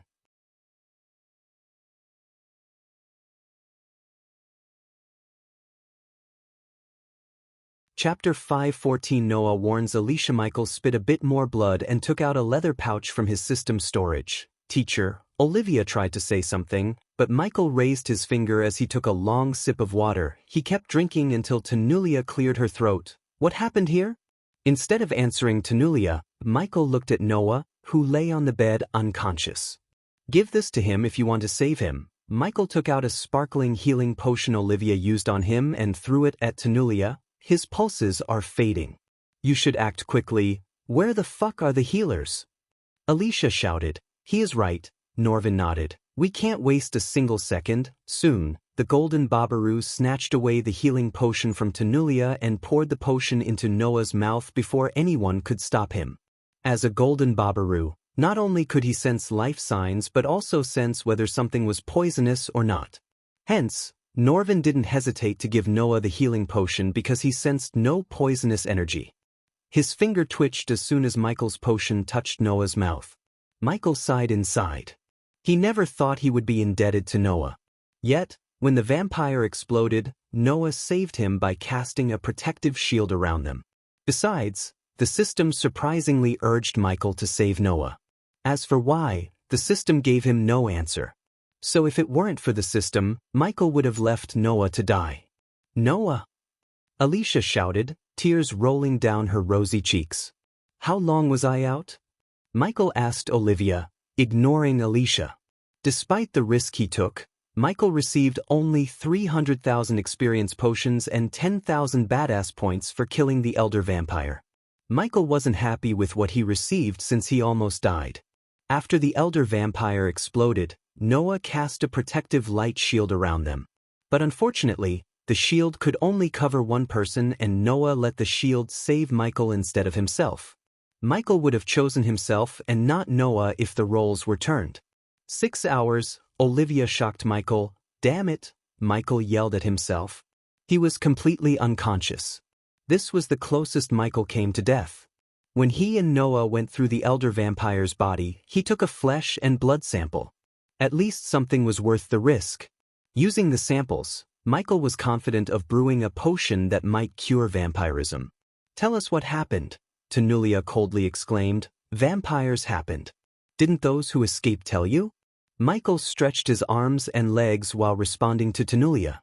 He looked down on him to see his clothes ripped and torn. The black robes now looked dirty brown. Under their gazes, Michael poured down the water in the pouch onto his head, washing the ashes off of his hair. Then he willed the system to equip a new set of robes. The explosion. Tell us about that, Tenulia asked, not minding he's changing his robes like he was going on a vacation. You know the one scary one who tried to kill Lord Hendrix? Michael asked, looking at Asian as the old man nodded. He exploded. For a few moments, No one uttered a word until Norvin managed to find words. Why? Because we killed him. Who do you think cut open the blanket covering the arena? A glint of shock and surprise emerged in Tanulia's eyes. Michael expected her to be shocked. Obviously, the Guardians would have tried to destroy the dark cloth and failed. Michael paid a whopping 200,000 badass points to disable the runes and arrays into the dark net. If the system charged that much, there was no way the Guardians could have cut through the dark net in a short amount of time. Thus, her shock didn't surprise Michael. Subsequently, Noah coughed up blood just as Michael did. Michael was glad to see everyone was focusing on Noah instead of him. I assume your competition got the boot? Olivia cried and laughed at the same time as Michael wrapped his hand around her shoulder. I am sure your team would have won the competition. Michael rubbed her shoulder playfully. I don't give a damn about the competition. You scared me to death, she purred like a little girl. Next time, I will run away with you. Happy? Michael laughed. Michael turned his back on Tanulia and her group to leave the area when he heard Tanulia's voice once again. You cannot leave. Olivia saw the smile on Michael's face vanish into thin air. He turned back and looked Tanulia in the eyes. Why? 1. We still haven't figured out what happened here.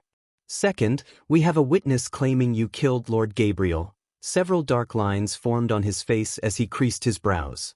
Standing beside Michael, Olivia shared the same look. Killed Gabriel? Ghost tried to save him. I saw that in Grandmaster Aishan too. Olivia defended Michael. Michael turned his gaze to Aishan, who immediately avoided direct eye contact. I'm not sure what I saw. Everything happened so fast. At this exact moment, Michael had a strong urge to kill Aishan. However, it wouldn't take a genius to figure out that the witness was none other than Alicia, who held a grudge against Michael for exposing her brother and destroying his life. At that moment, Michael regretted not killing Peter in the forest when they first met. When Michael gazed at Alicia, Norvin felt a chill looking at Michael's eyes. They were the eyes of a killer, and every fiber in Norvin's body told him that Ghost was not just a killer but a predator. He sensed an overwhelming power within Ghost that could rival the power of Noah himself. Since Norvin didn't wholly comprehend his newly found powers, he couldn't make any connection between Noah and Ghost. As far as he was concerned, the power radiation he felt might be because of Ghost's higher cultivation stage. Are you arresting me? Michael tilted his head. If everything went according to his plan, the Alpha Guardian wouldn't be alive to arrest him in a few days.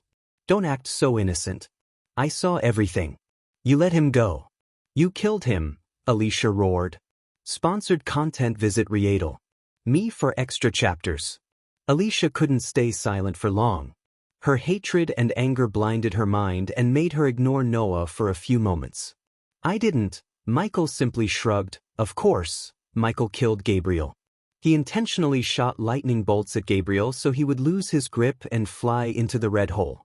Unfortunately, he didn't anticipate Alicia's quick reflex to grab him and Aishan's interference. Gabriel would have been alive if Michael didn't grab him before he could be pushed away from the suction force. But instead, Aishan, the old bastard, interfered and tried to save Gabriel. Unfortunately for Gabriel, Michael had already fixed his mind about killing Gabriel. Gabriel's hands weren't slipping away. Instead, Michael was the one who let him go. Oh, is this about your vigilante brother? What was his name? Peter? Michael pouted to mock her. As soon as Alicia heard Ghost uttering her brother's name, she lost it. The golden spear still burning with heaven's flame materialized in her arms.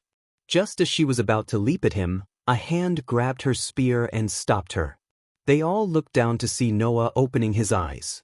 I will tell you everything that happened here. Noah rose from the bed. If anything, we should thank him for helping me take down the vampire, Noah calmly said to Tanulia. To be honest, Noah didn't like the way Tanulia treated Ghost. As far as Noah was concerned, if it weren't for Ghost, the elder vampire would have killed him and his friends. But once again Ghost helped him. We can let them go. Despite talking to an Alpha Guardian, Noah seemed domineering. His voice contained an authority that made Tanulia's tone weaker. Noah then turned to look at Ghost, who was slightly surprised by Noah's words. I thank you on behalf of the Guardians for your help, Ghost. I'm in your debt. Well, It's your lucky day as you have a chance to pay the debt. Michael yet again completely ignored Alicia and smiled. You've been engaged to her. Michael looked at Olivia and then turned back his gaze to Noah. But she's in love with someone else. So I'd appreciate it if you annul the marriage agreement. Consider it done. Noah nodded. Olivia felt like a mountain of pressure being lifted off her shoulder. She let out a deep sigh. Thank you, Master Noah. Olivia bowed to show her gratitude. She didn't expect Noah to be so generous. So many young masters considered annulling a marriage a shame, but Noah was so benevolent. No. I should be the one asking your forgiveness. If I knew you were in love with someone and didn't like the marriage, I wouldn't have agreed to it. No. How could you have known? Olivia shook her head. Now that everyone got what they want, I should take my leave, Ghost. When Michael was about to turn back and leave, Noah called him. Michael saw Noah extending his arm, and with a nod, Michael firmly shook Noah's hands. After everything was said and done, Michael left the place with Olivia.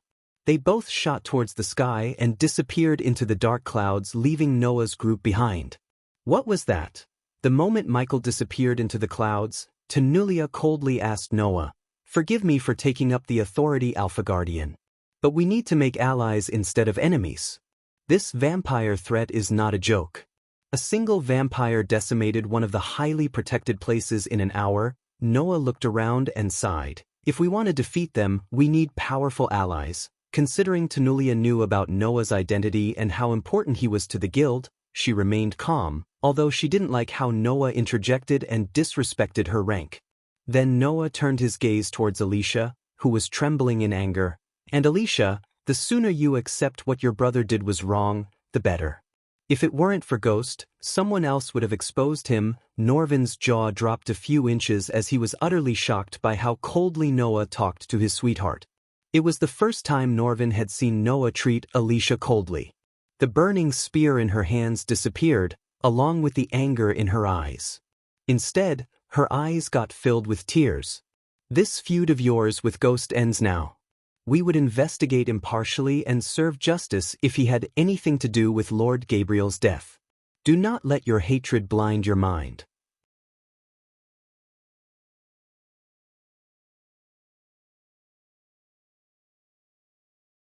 Chapter 5:15 Future Plans of Michael, My Lord. When Michael entered his room in the dark forest, Azazel welcomed him with a bow. However, as soon as he entered the room, the red orbs began to radiate a dim crimson red light. Dude, you look like crap. What the hell happened? Iag, who was eating potato chips made by Raylene, asked Michael. He may have changed his robes and washed his face using the rainwater, but he still looked extremely exhausted and pale. The moment he reached the bedside, he collapsed to the bed just a few inches away from Vidora. I fought an elder vampire, Michael sighed. After hearing his words, Iag dropped the chip in her mouth back into the silver bowl. Did I tell you I fought with Noah? Michael said, looking at the dark ceiling. Then, he turned his head to look at Azazel before Vidora could ask what happened in Idrizel from the beginning. Connect me to Eladir. Something is drilling my mind, and I think he may have an answer. As you wish, my lord. Azazel waved his ghostly hand as a 32-inch mirror materialized in the air a few meters away from the bed. Michael rose and willed the system to establish a connection with Eladir through the earpiece. Several seconds later, the mirror flickered as Eladir appeared in the mirror. Currently, Michael could see numerous drawings on the wall behind him and a messy bed behind him. My lord, Eladir slightly bent his waist to show his respect. Is there a god of light, Eladir? Michael's sudden question put a frown on Eladir's face. Not as far as I know, my lord. But when you, the god of darkness, exist, it wouldn't be illogical to say there is a god of light too. May I inquire why you suddenly asked me this, my lord? Because I think Noah is not only the successor of Andreas. I think he is also the god of light. Michael's voice was grave. In fact, Vidora or Azazel had never heard this much seriousness in his voice before. Why do you think that, my lord? Michael let out a long sigh and began narrating what happened in the competition from the beginning. None of them uttered a word after Michael finished his story. Eladir finally broke the gloomy silence. Light spells, drawing power from the light, darkness weakening him, Andreas choosing him to be the successor and trains to defeat the Dark Lord. Elodie rubbed his chin as his voice trailed off. Everything makes sense, my lord. You might be right, said Elodie after pondering the matter for a long few moments. That must have been the reason why the system told me to wait until it reaches version 8. He is a god. Just like me, Michael said to himself. If it's true, we have to be more cautious than ever before. Michael heard Cain as everyone except Michael locked their gazes with Cain. Also, if you could connect the dots, Noah might be too. So we have to stay as far as possible from him. Hearing them, Ayag couldn't help rolling her eyes. Why can't we just go and kill him while he's still weak? No, Elodie immediately raised his voice. We must not underestimate Andreas and the Sky Hall. You have only one runemaster me. But they have countless, and if I'm right, Andreas would have made sure no harm comes to Noah. Michael agreed with Elodie with a nod. When Michael injected Noah with a healing potion using the APD, he felt a gentle force resisting the potion for a moment. To Michael, it felt as though Noah's body scanned the potion and filtered it before letting the potion into his bloodstream. In case Michael tried to inject Noah with blood tonic, he had a feeling Noah's body would have rejected it by destroying the nanites. As Michael was deep in thoughts, Elodie once again broke the silence that haunted the room. The best course of action would be to stay away from Noah and raise your army in the shadows for the great war yet to come, my lord. Where should we go? Sarba felt a lump forming in his throat in the sadness of leaving the place he has grown to love. Ghost will go to R. Michael cracked his neck as his mind quickly formed a plan. Let me guess. You are planning to kill more people in Elon as Lucifer. Michael nodded but chose not to explain in detail. He couldn't just say he has to get more experience points by killing people so he could get stronger. Why not Jisel? We are absolutely safe there, asked Sarba as Michael sighed. We can't be sure until we know everything about the Guardians and the Sky Hall. Then what's the plan? Aya asked Michael as he turned back to look at them. Simple. Ghost will move to Ar and establish himself there. Lucifer will eradicate Noah's potential allies and weaken him in Elon and Azair. The Dark Lord will build an army in the southern continent. I can feel the excitement in my veins. Ayag grinned. Do you have a contact in Ar, my lord? Azazel asked Michael and draw Michael's gaze towards him. Eve Voldegard. As soon as Michael uttered the name, a glint of surprise emerged in Elodie's face. Voldegard? Is she a relative of Lane Voldegard? Michael nodded. Yes. She didn't talk about Professor Lane, but I think there is some history between Lane and Voldegards. I will gather more information and try to exploit whatever there is to strengthen ourselves. Michael looked at everyone to see if anyone had something to say. However, they all nodded in agreement with his plan. When are you and Gaia coming here? We should all move to R together. Speaking of Gaia, where is that snake? Ayag smiled. Although Ayag didn't show, she missed having Gaia around so much. Without her, the dark mansion felt gloomier than ever. It was rare to see a Lydie smile, but thinking about Gaia, his lips curved upward, revealing an alluring smile. Sponsored content. Visit Riedel. Me for extra chapters. She is having the best time of her life in the combat class. Yesterday she brought hundreds of snakes and set them free in the classroom. There are still many students in the infirmary healing. These snakes were poisonous? Asked Aya with a devilish grin. Very nice. Damn it. I wish we were there to see them screaming and crying. Did they scream and cry? Ayag tilted her head as Elodie nodded, brightening her face even more. Tell her not to overdo it. She needs to teach them something to maintain her cover. Elodie rubbed his eyes, fighting the urge to sleep. I already did. By the way, we will be there by next week. Then we can finally finish the mortars. Michael could see the exhaustion and sleepiness in his eyes. Hence, Michael didn't keep him any longer. Take some shut-eye, Elodie.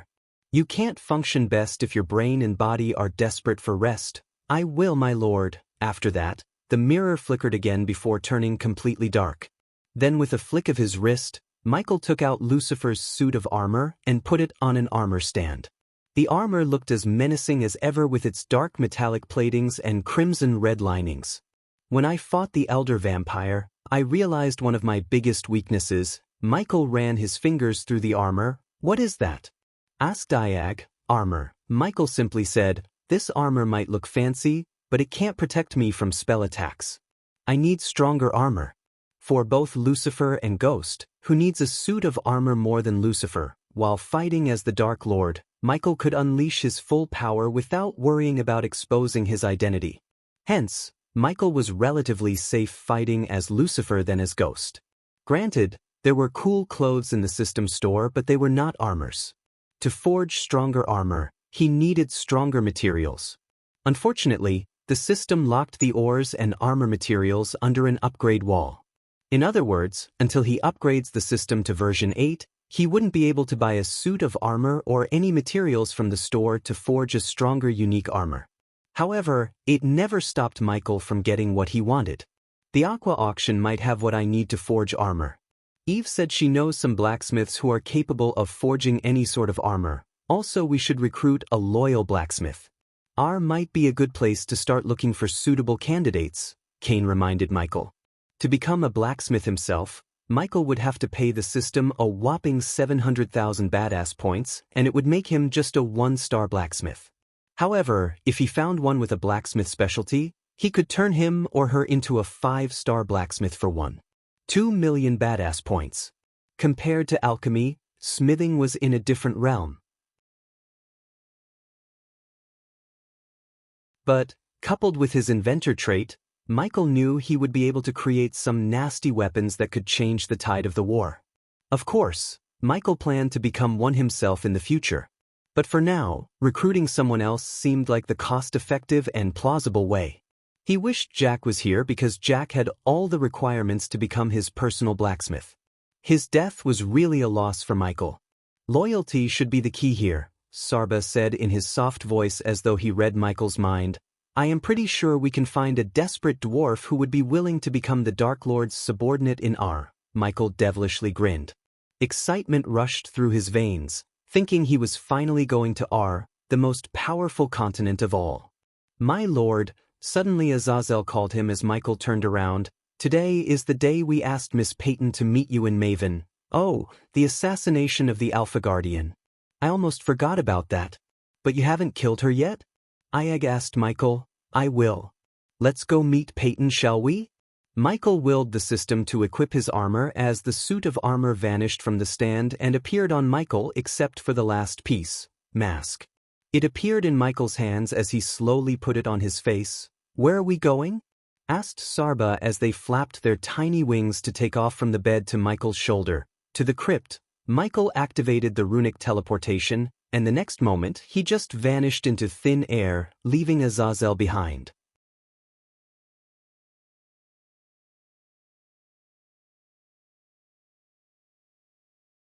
Chapter 5:16 Tanulia's brutal death under the sky of perfect midnight velvet, under stars so brilliant they drew the eyes heaven-bound, the music softly played by crickets and the ever-expanding ocean in front of Tanulia, made every second waiting for the vampire she was supposed to meet a beautiful yet heart-beating experience. She gazed at those bright friends of the moon and their pattern that seemed so fixed and yet ever-changing while the waves gently brushed over her feet. Her silver robes, adorned with golden engravings, fluttered in the wind, dancing to the rhythm of the sea along with her striking golden hair. It had been an hour since Tanulia arrived at the marked location on the parchment she received from a mysterious vampire. As far as her eyes could see, there was nothing but the ocean and an empty beach void of any life signs except a boulder 20 or so meters away from Tanulia. Regardless of waiting for a vampire in the middle of the night with no one around her, Tanulia had no fear in her heart at all. She was trained to remain calm and collected despite the situation by her mentors ever since she was born. The Alpha Guardian was not just a position. It was a state of mind. She was patiently waiting for the vampire and looking at the half-moon in the sky until she noticed a figure flying through the puffy white clouds accompanying the moon. The figure slowly descended onto the shot several meters away from her. The dark figure just arrived at the scene was tall, neither too skinny nor bulky, and wore ragged brown robes and a cloak to cover his face. Tanulia had seen beggars in much better condition than the man in front of her. However, she didn't show any scorn since she was not here to comment on his fashion sense but to do something that would save many lives. Tanulia heard the man speak in an otherworldly, distorted voice that almost sounded mechanical. "And you're the one who sent the potion and this?" She slowly moved her hands to her waist and took out a parchment in her belt wrapped around her perfect slender waist. Since Tanulia was in civilian robes instead of her usual silver armor, one could clearly see her flawless hourglass structure. Furthermore, although the robes covered her arms, they failed to hide her muscle definition, which added an extra layer of charm to her beauty. "Your people slaughtered hundreds of innocents today in Idrizel." Her eyes glimmered with rage and fury. "That was a payback for what you humans had done to Nulia Valrin. Secrecy is the lifeblood of Nightwalkers. When it's threatened, it's only natural we retaliate." The words sounded colder than the words spoken by Tanulia. "Name your price for curing Tiriana." Tanulia didn't beat around the bush. Instead, she directly asked for the cure so she could save Tiriana, who was dying little by little painfully. "We have heard you're spinning the blame on today's message on rogue cultivators." By message, you meant the massacre, right? "You can take it however you want, Tanulia Valrin. We wanted to send you a message and we did. Now we demand you turn us into a myth again. Otherwise, you will receive more and more messages every single week until..." The vampire paused for a moment to let everything he just said sink into her skull. "All humans are eradicated from the face of this world." Tanulia clenched her fist as the veins in her face bulged up. One could literally hear her grinding her teeth if they stood beside her. "You want us to cover up your existence. A little bit late for that after your message, don't you think? That's your problem, and you're getting the wrong idea here, Tanulia Valrin. We are not here to negotiate. I'm here to tell you what you have to do to save your species," the vampire sternly said, leaving no chance for her to talk back. After hearing from Noah what happened in the Aqua Clan arena and what the vampires did to the people there, she did not dare to underestimate the vampires. Just a group of vampires massacred hundreds of people and prevented anyone from saving them. In a matter of a few hours, the vampires eradicated 80% of the alchemists in Elon and Azair. As a result, an alchemist's value on both continents would skyrocket in the future as the vampires created a massive void in the alchemy world. "What about Tiriana? She can't survive until we do the impossible. Your drinking this potion is the price for saving her life." The vampire opened his palms to reveal a brownish potion glimmering from within. "Is that poison?" "No," the vampire shook his head. Since he had a cloak and mask covering his face, Tanulia couldn't see his expressions. But judging by the tone of his voice, she could tell he didn't give a damn about her life at all. "If we wanted to kill you, we would have done it by now. We, Nightwalkers, don't use underhanded tactics like your species." The potion floated towards Tanulia, revealing that the vampires could use arch energy within the void line. Tanulia blankly stared at the potion hovering in the air in front of her before grabbing it. She looked at the potion in her hand without any idea what it would do if she took it. "Do I have to take your word on that? How do I believe it's not the same poison you gave to Tiriana?" "You don't. If you value your friend's life, this is the price." With her eyes watering up, Tanulia opened the vial.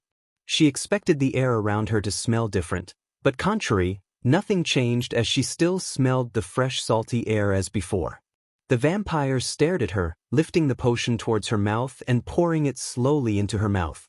As soon as she emptied the vial, blood seeped through her nostrils. She slowly lost the strength in her legs as everything around her turned blurry. "You!" She tried to say something, but a mouthful of blood sprayed out of her mouth instead of words. Then her skin turned paler than a white sheet in a few blinks of an eye. Finally, Tanulia collapsed on the sandy shore. Her body frantically twitched as blood seeped out from every pore in her skin, drenching her silvery robes with her blood. The sand beneath her slowly turned red around her. Her gaze fused with shock and rage, still locked onto the vampire until the light of life finally left her eyes. "Peyton," the vampire called out when Tanulia's body stopped twitching. Sponsored content. Visit Riedel.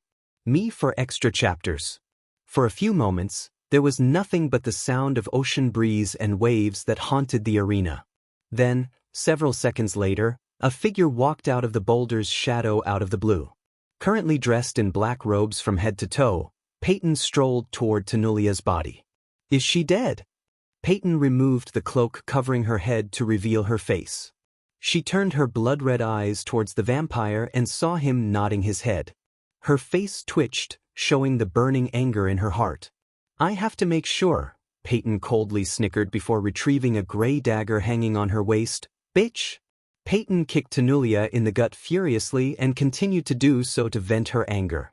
Seeing a decorated guardian such as Tanulia's corpse getting kicked mercilessly by another guardian was sickening. Peyton kicked and stomped Tanulia's body to the point she started to hear bones cracking in Tanulia's body. Then she dropped to her knees. You betrayed me. Peyton raised her dagger in the air as far as she could and brought it down onto Tanulia's chest pulch.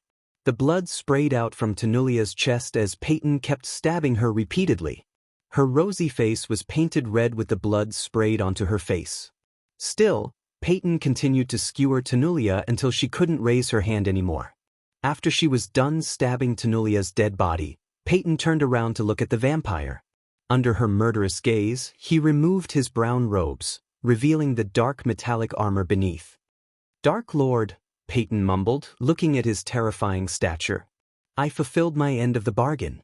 Tanulia Valrin is no more, he said, stepping towards her. The vampires will be blamed for her death. Peyton sensed his voice changing from mechanical distorted to cold demonic voice. Peyton stared at his crimson-red eyes for a few moments in silence.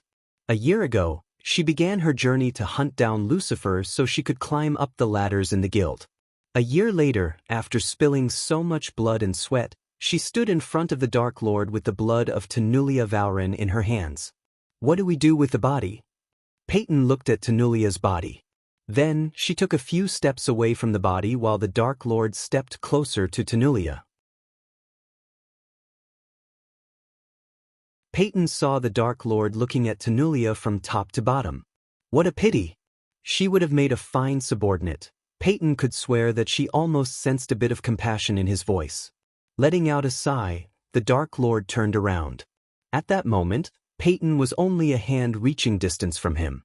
Peyton took a deep breath looking directly into his crimson-red eyes.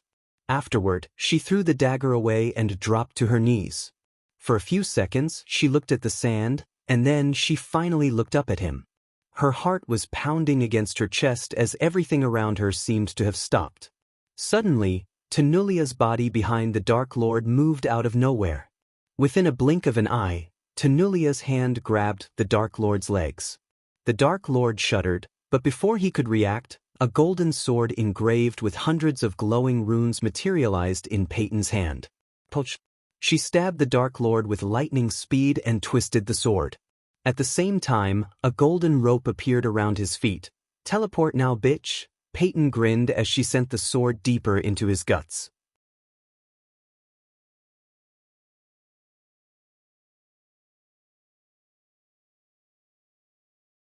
Chapter 517 Capturing the Dark Lord. As soon as Peyton stabbed the Dark Lord in the guts and Tanulia, who pretended to be dead, cuffed him with a chain of Valhalla, a gigantic warship aka the Floating Fortress, appeared out of the blue in the sky. The ship cast a giant shadow on the beach, but soon, a powerful beam of light shot out from the ship, putting the Dark Lord in the center of the spotlight. The warship itself looked thrice the size of a man of war and resembled the shape too. Except the warship floated in the air instead of on the sea. The hull was built with strong yet lightweight metal and fitted with 30 cannons on a row, and there were 5 rows of cannons on one side. The glistening blue light of the half-moon reflected on the ship's silvery hull, making the ship look like a giant gem in the sky. In addition to the massive 4 masts fitted with golden sails, the ship was equipped with giant propulsors in the back to fly the ship and easily maneuver it in the sky. A statue resembling Tanulia was the figurehead as a wolf head was engraved onto the hull and the sails.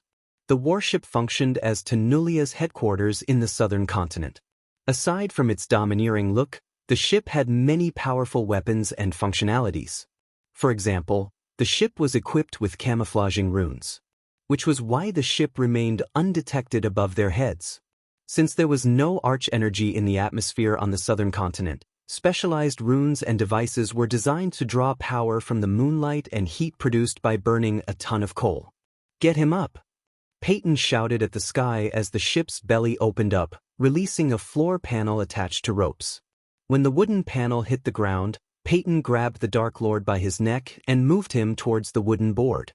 While walking, Peyton twisted the sword more to inflict maximum pain on the Dark Lord. But, considering the sword would release a potent paralyzing poison into the bloodstream of its victim, she wasn't surprised to see Dark Lord moving without struggling. Peyton and Tanulia were glad to see the sword and the chain of Valhalla working on the Dark Lord. Although they were forged by the best blacksmiths and enhanced by 6-star runemasters of Skyhall, the two had doubts. The last time they managed to catch the Dark Lord, he knocked them out and teleported away. "Reel us in!" Tanulia shouted as the wooden panel slowly moved upwards. A couple of minutes later, they finally reached the inside. The interior of the ship was brightly lit with golden chandeliers. Tremendous braziers encompassing several columns lit up every part of the ship and covered the interior in warm silver and dancing shadows. The large mirrors on the embowed ceiling danced in the flickering light while stone effigies and wolves looked down upon the granite floor of this majestic ship. Alpha Guardian. Guardian Captain.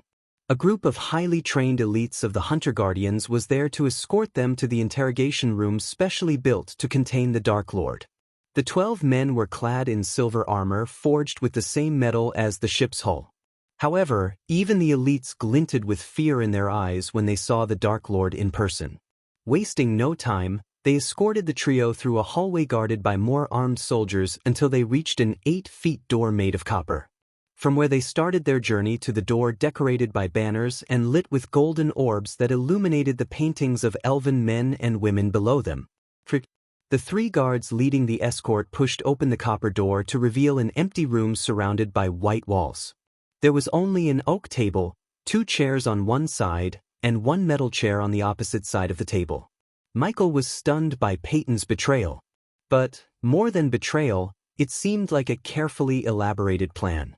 While watching the interrogation room and the glass on either side of the room reminded him of the interrogation rooms of Earth's law enforcement. The sword was still stabbed in the guts and Peyton made a habit of twisting the sword every 10 seconds. "Sit your ass down." Peyton punched the Dark Lord in the face before pushing him down on the metal chair.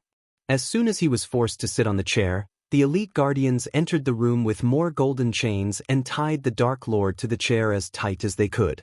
His hands were tied to the back of the chair while his legs were tied to the chair's legs. Additionally, they put a jade collar around his neck, and the moment the collar touched him, it glistened brightly. Tanulia ordered the elites as they quickly left the room, leaving Tanulia and Peyton in the room with the Dark Lord. At last, Peyton let go of the sword's hilt and went to sit beside Tanulia on the chair facing the Dark Lord. But the sword was still glowing and sticking out of his guts though. Blood bags and retractable dagger. Tanulia retrieved several pouches drenched in blood out from her cleavage while Peyton stabbed herself with the retractable trick dagger. The rooms are powered with hundreds of runes that even we haven't fully comprehended. So don't bother teleporting or using any spells, Tanulia snickered. The last time we met, I saw you bleed. And you know what we Hunter Guardians say about that, if it bleeds, we can kill it. The elites who were witnessing the interrogation through the window couldn't feel proud of what they had achieved. So it was all an elaborate plan to catch me, the Dark Lord asked Tanulia and Peyton. For a moment, Tanulia and Peyton looked at each other. She then patted Peyton on the shoulder. She is the one who came up with the plan. Never in her entire life had Peyton gone through such a burden as she did to catch the Dark Lord. But at that moment, looking at the Dark Lord on the prisoner's chair, she felt the pain was worth it. Tanulia turned her gaze from the Dark Lord to the windows, which were one-way mirrors. They seemed to be a mirror when seen from one side, but like a window when seen from the opposite side. The Alpha Guardians used the windows disguised as a mirror for surveillance. "Bring me the crate." A few seconds after Tanulia ordered the elites whole were standing on the mirror's other side, An elite guard entered the room, carrying a wooden crate. The guard quickly put the crate on the table and left the room as fast as he could. It was evident to everyone that despite being the elites, they still trembled at the sight of the Dark Lord. Sponsored content. Visit Riedel. Me for extra chapters.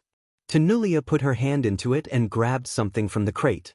When she opened her palm, still tainted with fake blood, Michael saw his spiders dormant on her palm without moving. We know you were watching us. It took us some time. You bugged us, but we did and turned it against you. After showing him the spiders, Tunnelish closed her fist, crushing the spiders to dust. Tiriana, how is she? One would expect Tanulia to lose her calm or act furiously. However, she remained rather calm despite his question and what was happening to Tiriana, a necessary sacrifice. When Michael thought the Guardians couldn't stoop any lower, Tanulia surprised him.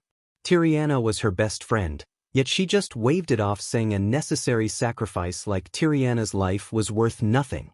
You will pay for what you did to her.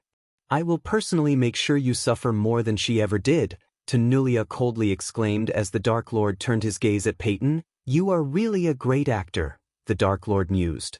Those who heard him from outside sensed no fear in his tone, which made them terrified of him even more. It was not an act, Peyton said, gritting her teeth. In case you're wondering, we knew about the Nightwalkers long before you sent Victor with Peyton and tipped off the royal news. I have to give it to you, putting the Guardians against the Holy Church and turning the people against us at the same time was a great move. Tanulia snickered once again as she continued, but you forgot one thing. Tanulia leaned forward. When we hang you in front of Elon and reveal the real Desert Eagle operation, we will be hailed as heroes by the people. The future generations will sing songs about us and the sacrifices we made to eradicate you, so you let all those people die just to catch me? Peyton saw the Dark Lord tilting his head. To be honest, his every move creeped her out. But what she went through to get him made her stronger than ever before. Bang! Peyton suddenly stood up from her chair and punched him in the face once again. That's on you. She raised her voice. If you hadn't exposed the vampires, those would have been alive. Bang! Tanulia let Peyton punch him again and didn't bother to stop her. As far as Tanulia was concerned, Peyton deserved to torture him because of what she went through to get him. However, a few punches to the face were nowhere closer to what he truly deserved. Victor was outman inside the Nightwalkers. We were getting so much information about them and how they operate. But, unfortunately, because of you, we lost a valuable asset who could have tipped us about the attack in Idrizel. Peyton snarled at the Dark Lord. Except for Peyton, Tanulia, and Tiriana, none of them had any idea about Victor's true origin. He was a Guardian spy, and now Michael had killed him. Meanwhile, the elites outside saw Zanali strolling toward them. When she arrived at the mirrors, her eyes went wide in shock. Her entire body felt shivers looking at the dark figure sitting opposite Peyton and Tanulia. Is that? Her voice trailed away in utter shock. Yes, Guardian Captain. That is the Dark Lord.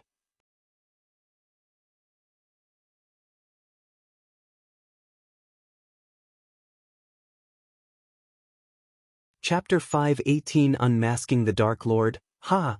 Suddenly, the Dark Lord burst into creepy laughter. His maniac laughter echoed through the room and sent shivers down the Guardian's spines. Your bullshit doesn't work on me, elf.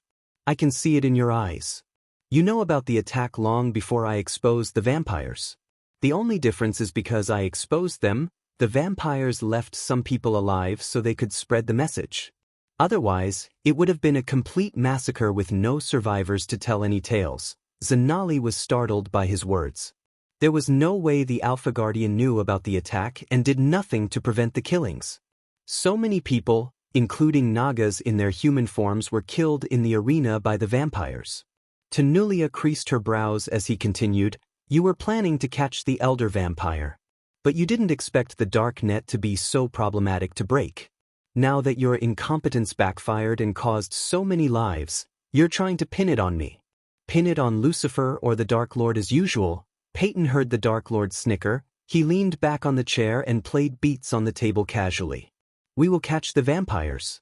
Just like we caught you. Tenulia clenched her fist only to see the Dark Lord snicker again. At what cost? You two are responsible for more deaths than me, and you people call me the Dark Lord. He turned his head to look at the mirror. The elite guardians and Zanali felt as though he was looking at them. I wonder what your future Supreme Guardian has to say about your plan. For the first time, a shock emerged on Tenulia's face.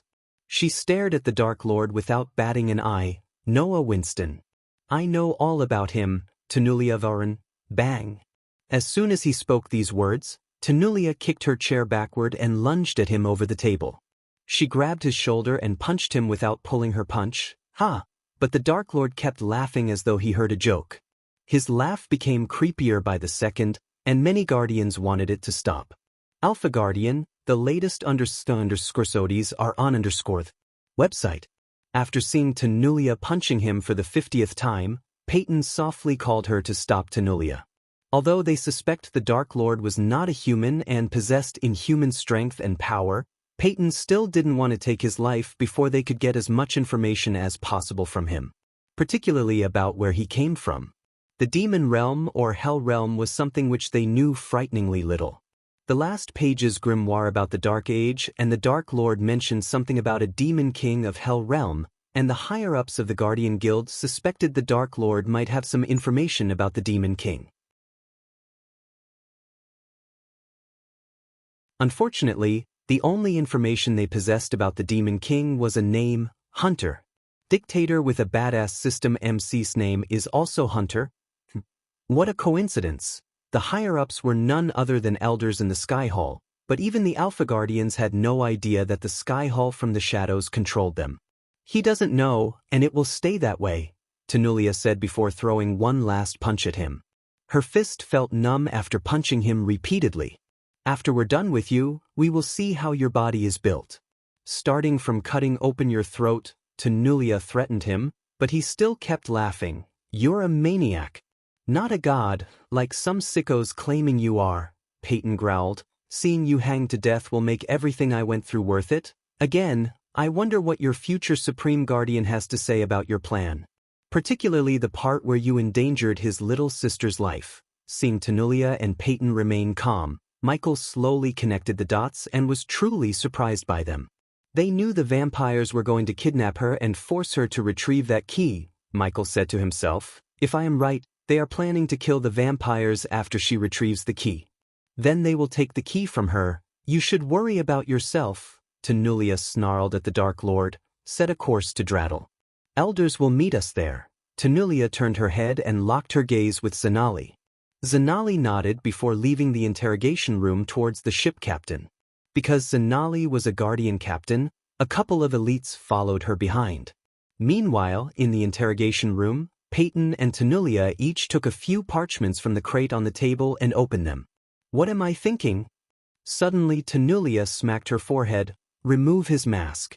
I want to see who is behind that mask, Tenulia ordered Peyton as the elites standing outside the room took a step forward. At that moment, every pair of eyes were locked on the Dark Lord's face. The latest __sodies are on _ website. Peyton stood up from her chair with a nod, strolled to the Dark Lord, and came behind him. First thing, she removed the cloak covering his head, revealing raven black hair. It seemed like Peyton was doing everything in slow motion to the elite guardians. His smooth raven black hair was long enough to reach his neck. After removing the cloak, everyone could see the black skull mask on his face clearly. Michael had difficulty controlling the urge to kill Peyton and Tenulia then and there. However, he was unable to send his sword through their heads personally. As Michael was watching Tenulia and Peyton, the latter grabbed his skull mask. The guardians felt their heartbeat rapidly increasing, including Peyton. Time to see how you look behind the mask, Dark Lord. Peyton snickered as she slowly pulled up the mask to reveal the Dark Lord's face. They all felt a chill running through their spines as soon as his mask came off. His face was decayed with several cracks in his face. Half of his cheek was missing and they could see his yellowish decayed teeth. The two pale white eyes stared at Tenulia with a creepy smile on his face. Tenulia twitched her nose as the strong pungent smell of rotten skin entered her nostrils. It was pretty horrendous, to say the least. A netheril. Tenulia could recognize an undead or a netheril as they were commonly known in the cultivation continents when she saw one. Haha, the undead burst into laughter and squirmed, shaking the chair he was tied to. This time when Tenulia heard his mad laughter, she had a bad feeling. Itch. The undead abruptly cut his laughter short and opened his mouth as wide as he could. When Tenulia looked into his mouth, she noticed something glowing inside his mouth.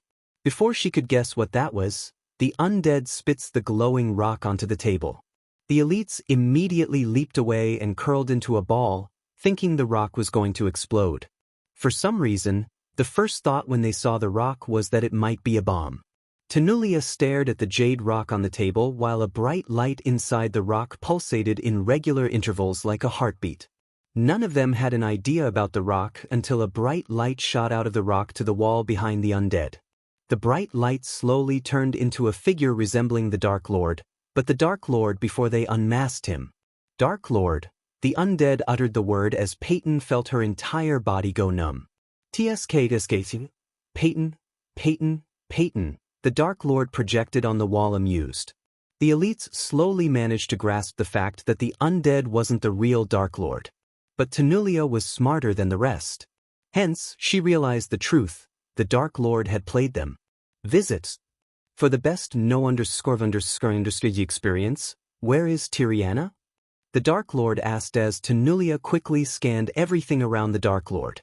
But no matter how hard she looked, she couldn't see anything but darkness around him. A few elites outside quickly made their way to Tiriana's room without waiting for Tenulia's orders. Instead, they were trained by Tenulia and worked under long enough to sense her thoughts. Here she is. In the dim red light, Tenulia saw the Dark Lord pulling something from his side. Tiriana, Tenulia muttered, looking at Tiriana in the Dark Lord's hands. He grabbed Tiriana by the neck as she squirmed to escape his grasp, but to no avail. A necessary sacrifice. The Dark Lord calmly said in his demonic voice. Then he turned his head to look at Tiriana. Boom. The elites gasped in shock as Tiriana exploded into a bloody mist in the blink of an eye. Peyton stumbled back, seeing Tiriana's sudden yet horrifying death. On the other hand, Tenulia clenched her fist as her nails protruded the skin, making her literally bleed. After Tiriana exploded into blood-red mist, they saw nothing but red until the Dark Lord swiped off the blood. The guardians who went to look for Tiriana returned to the area and pushed open the copper door. Tiriana is not in her room, Alpha Guardian. The two armored guards had no idea that Tiriana exploded to death just a few moments ago. Boom.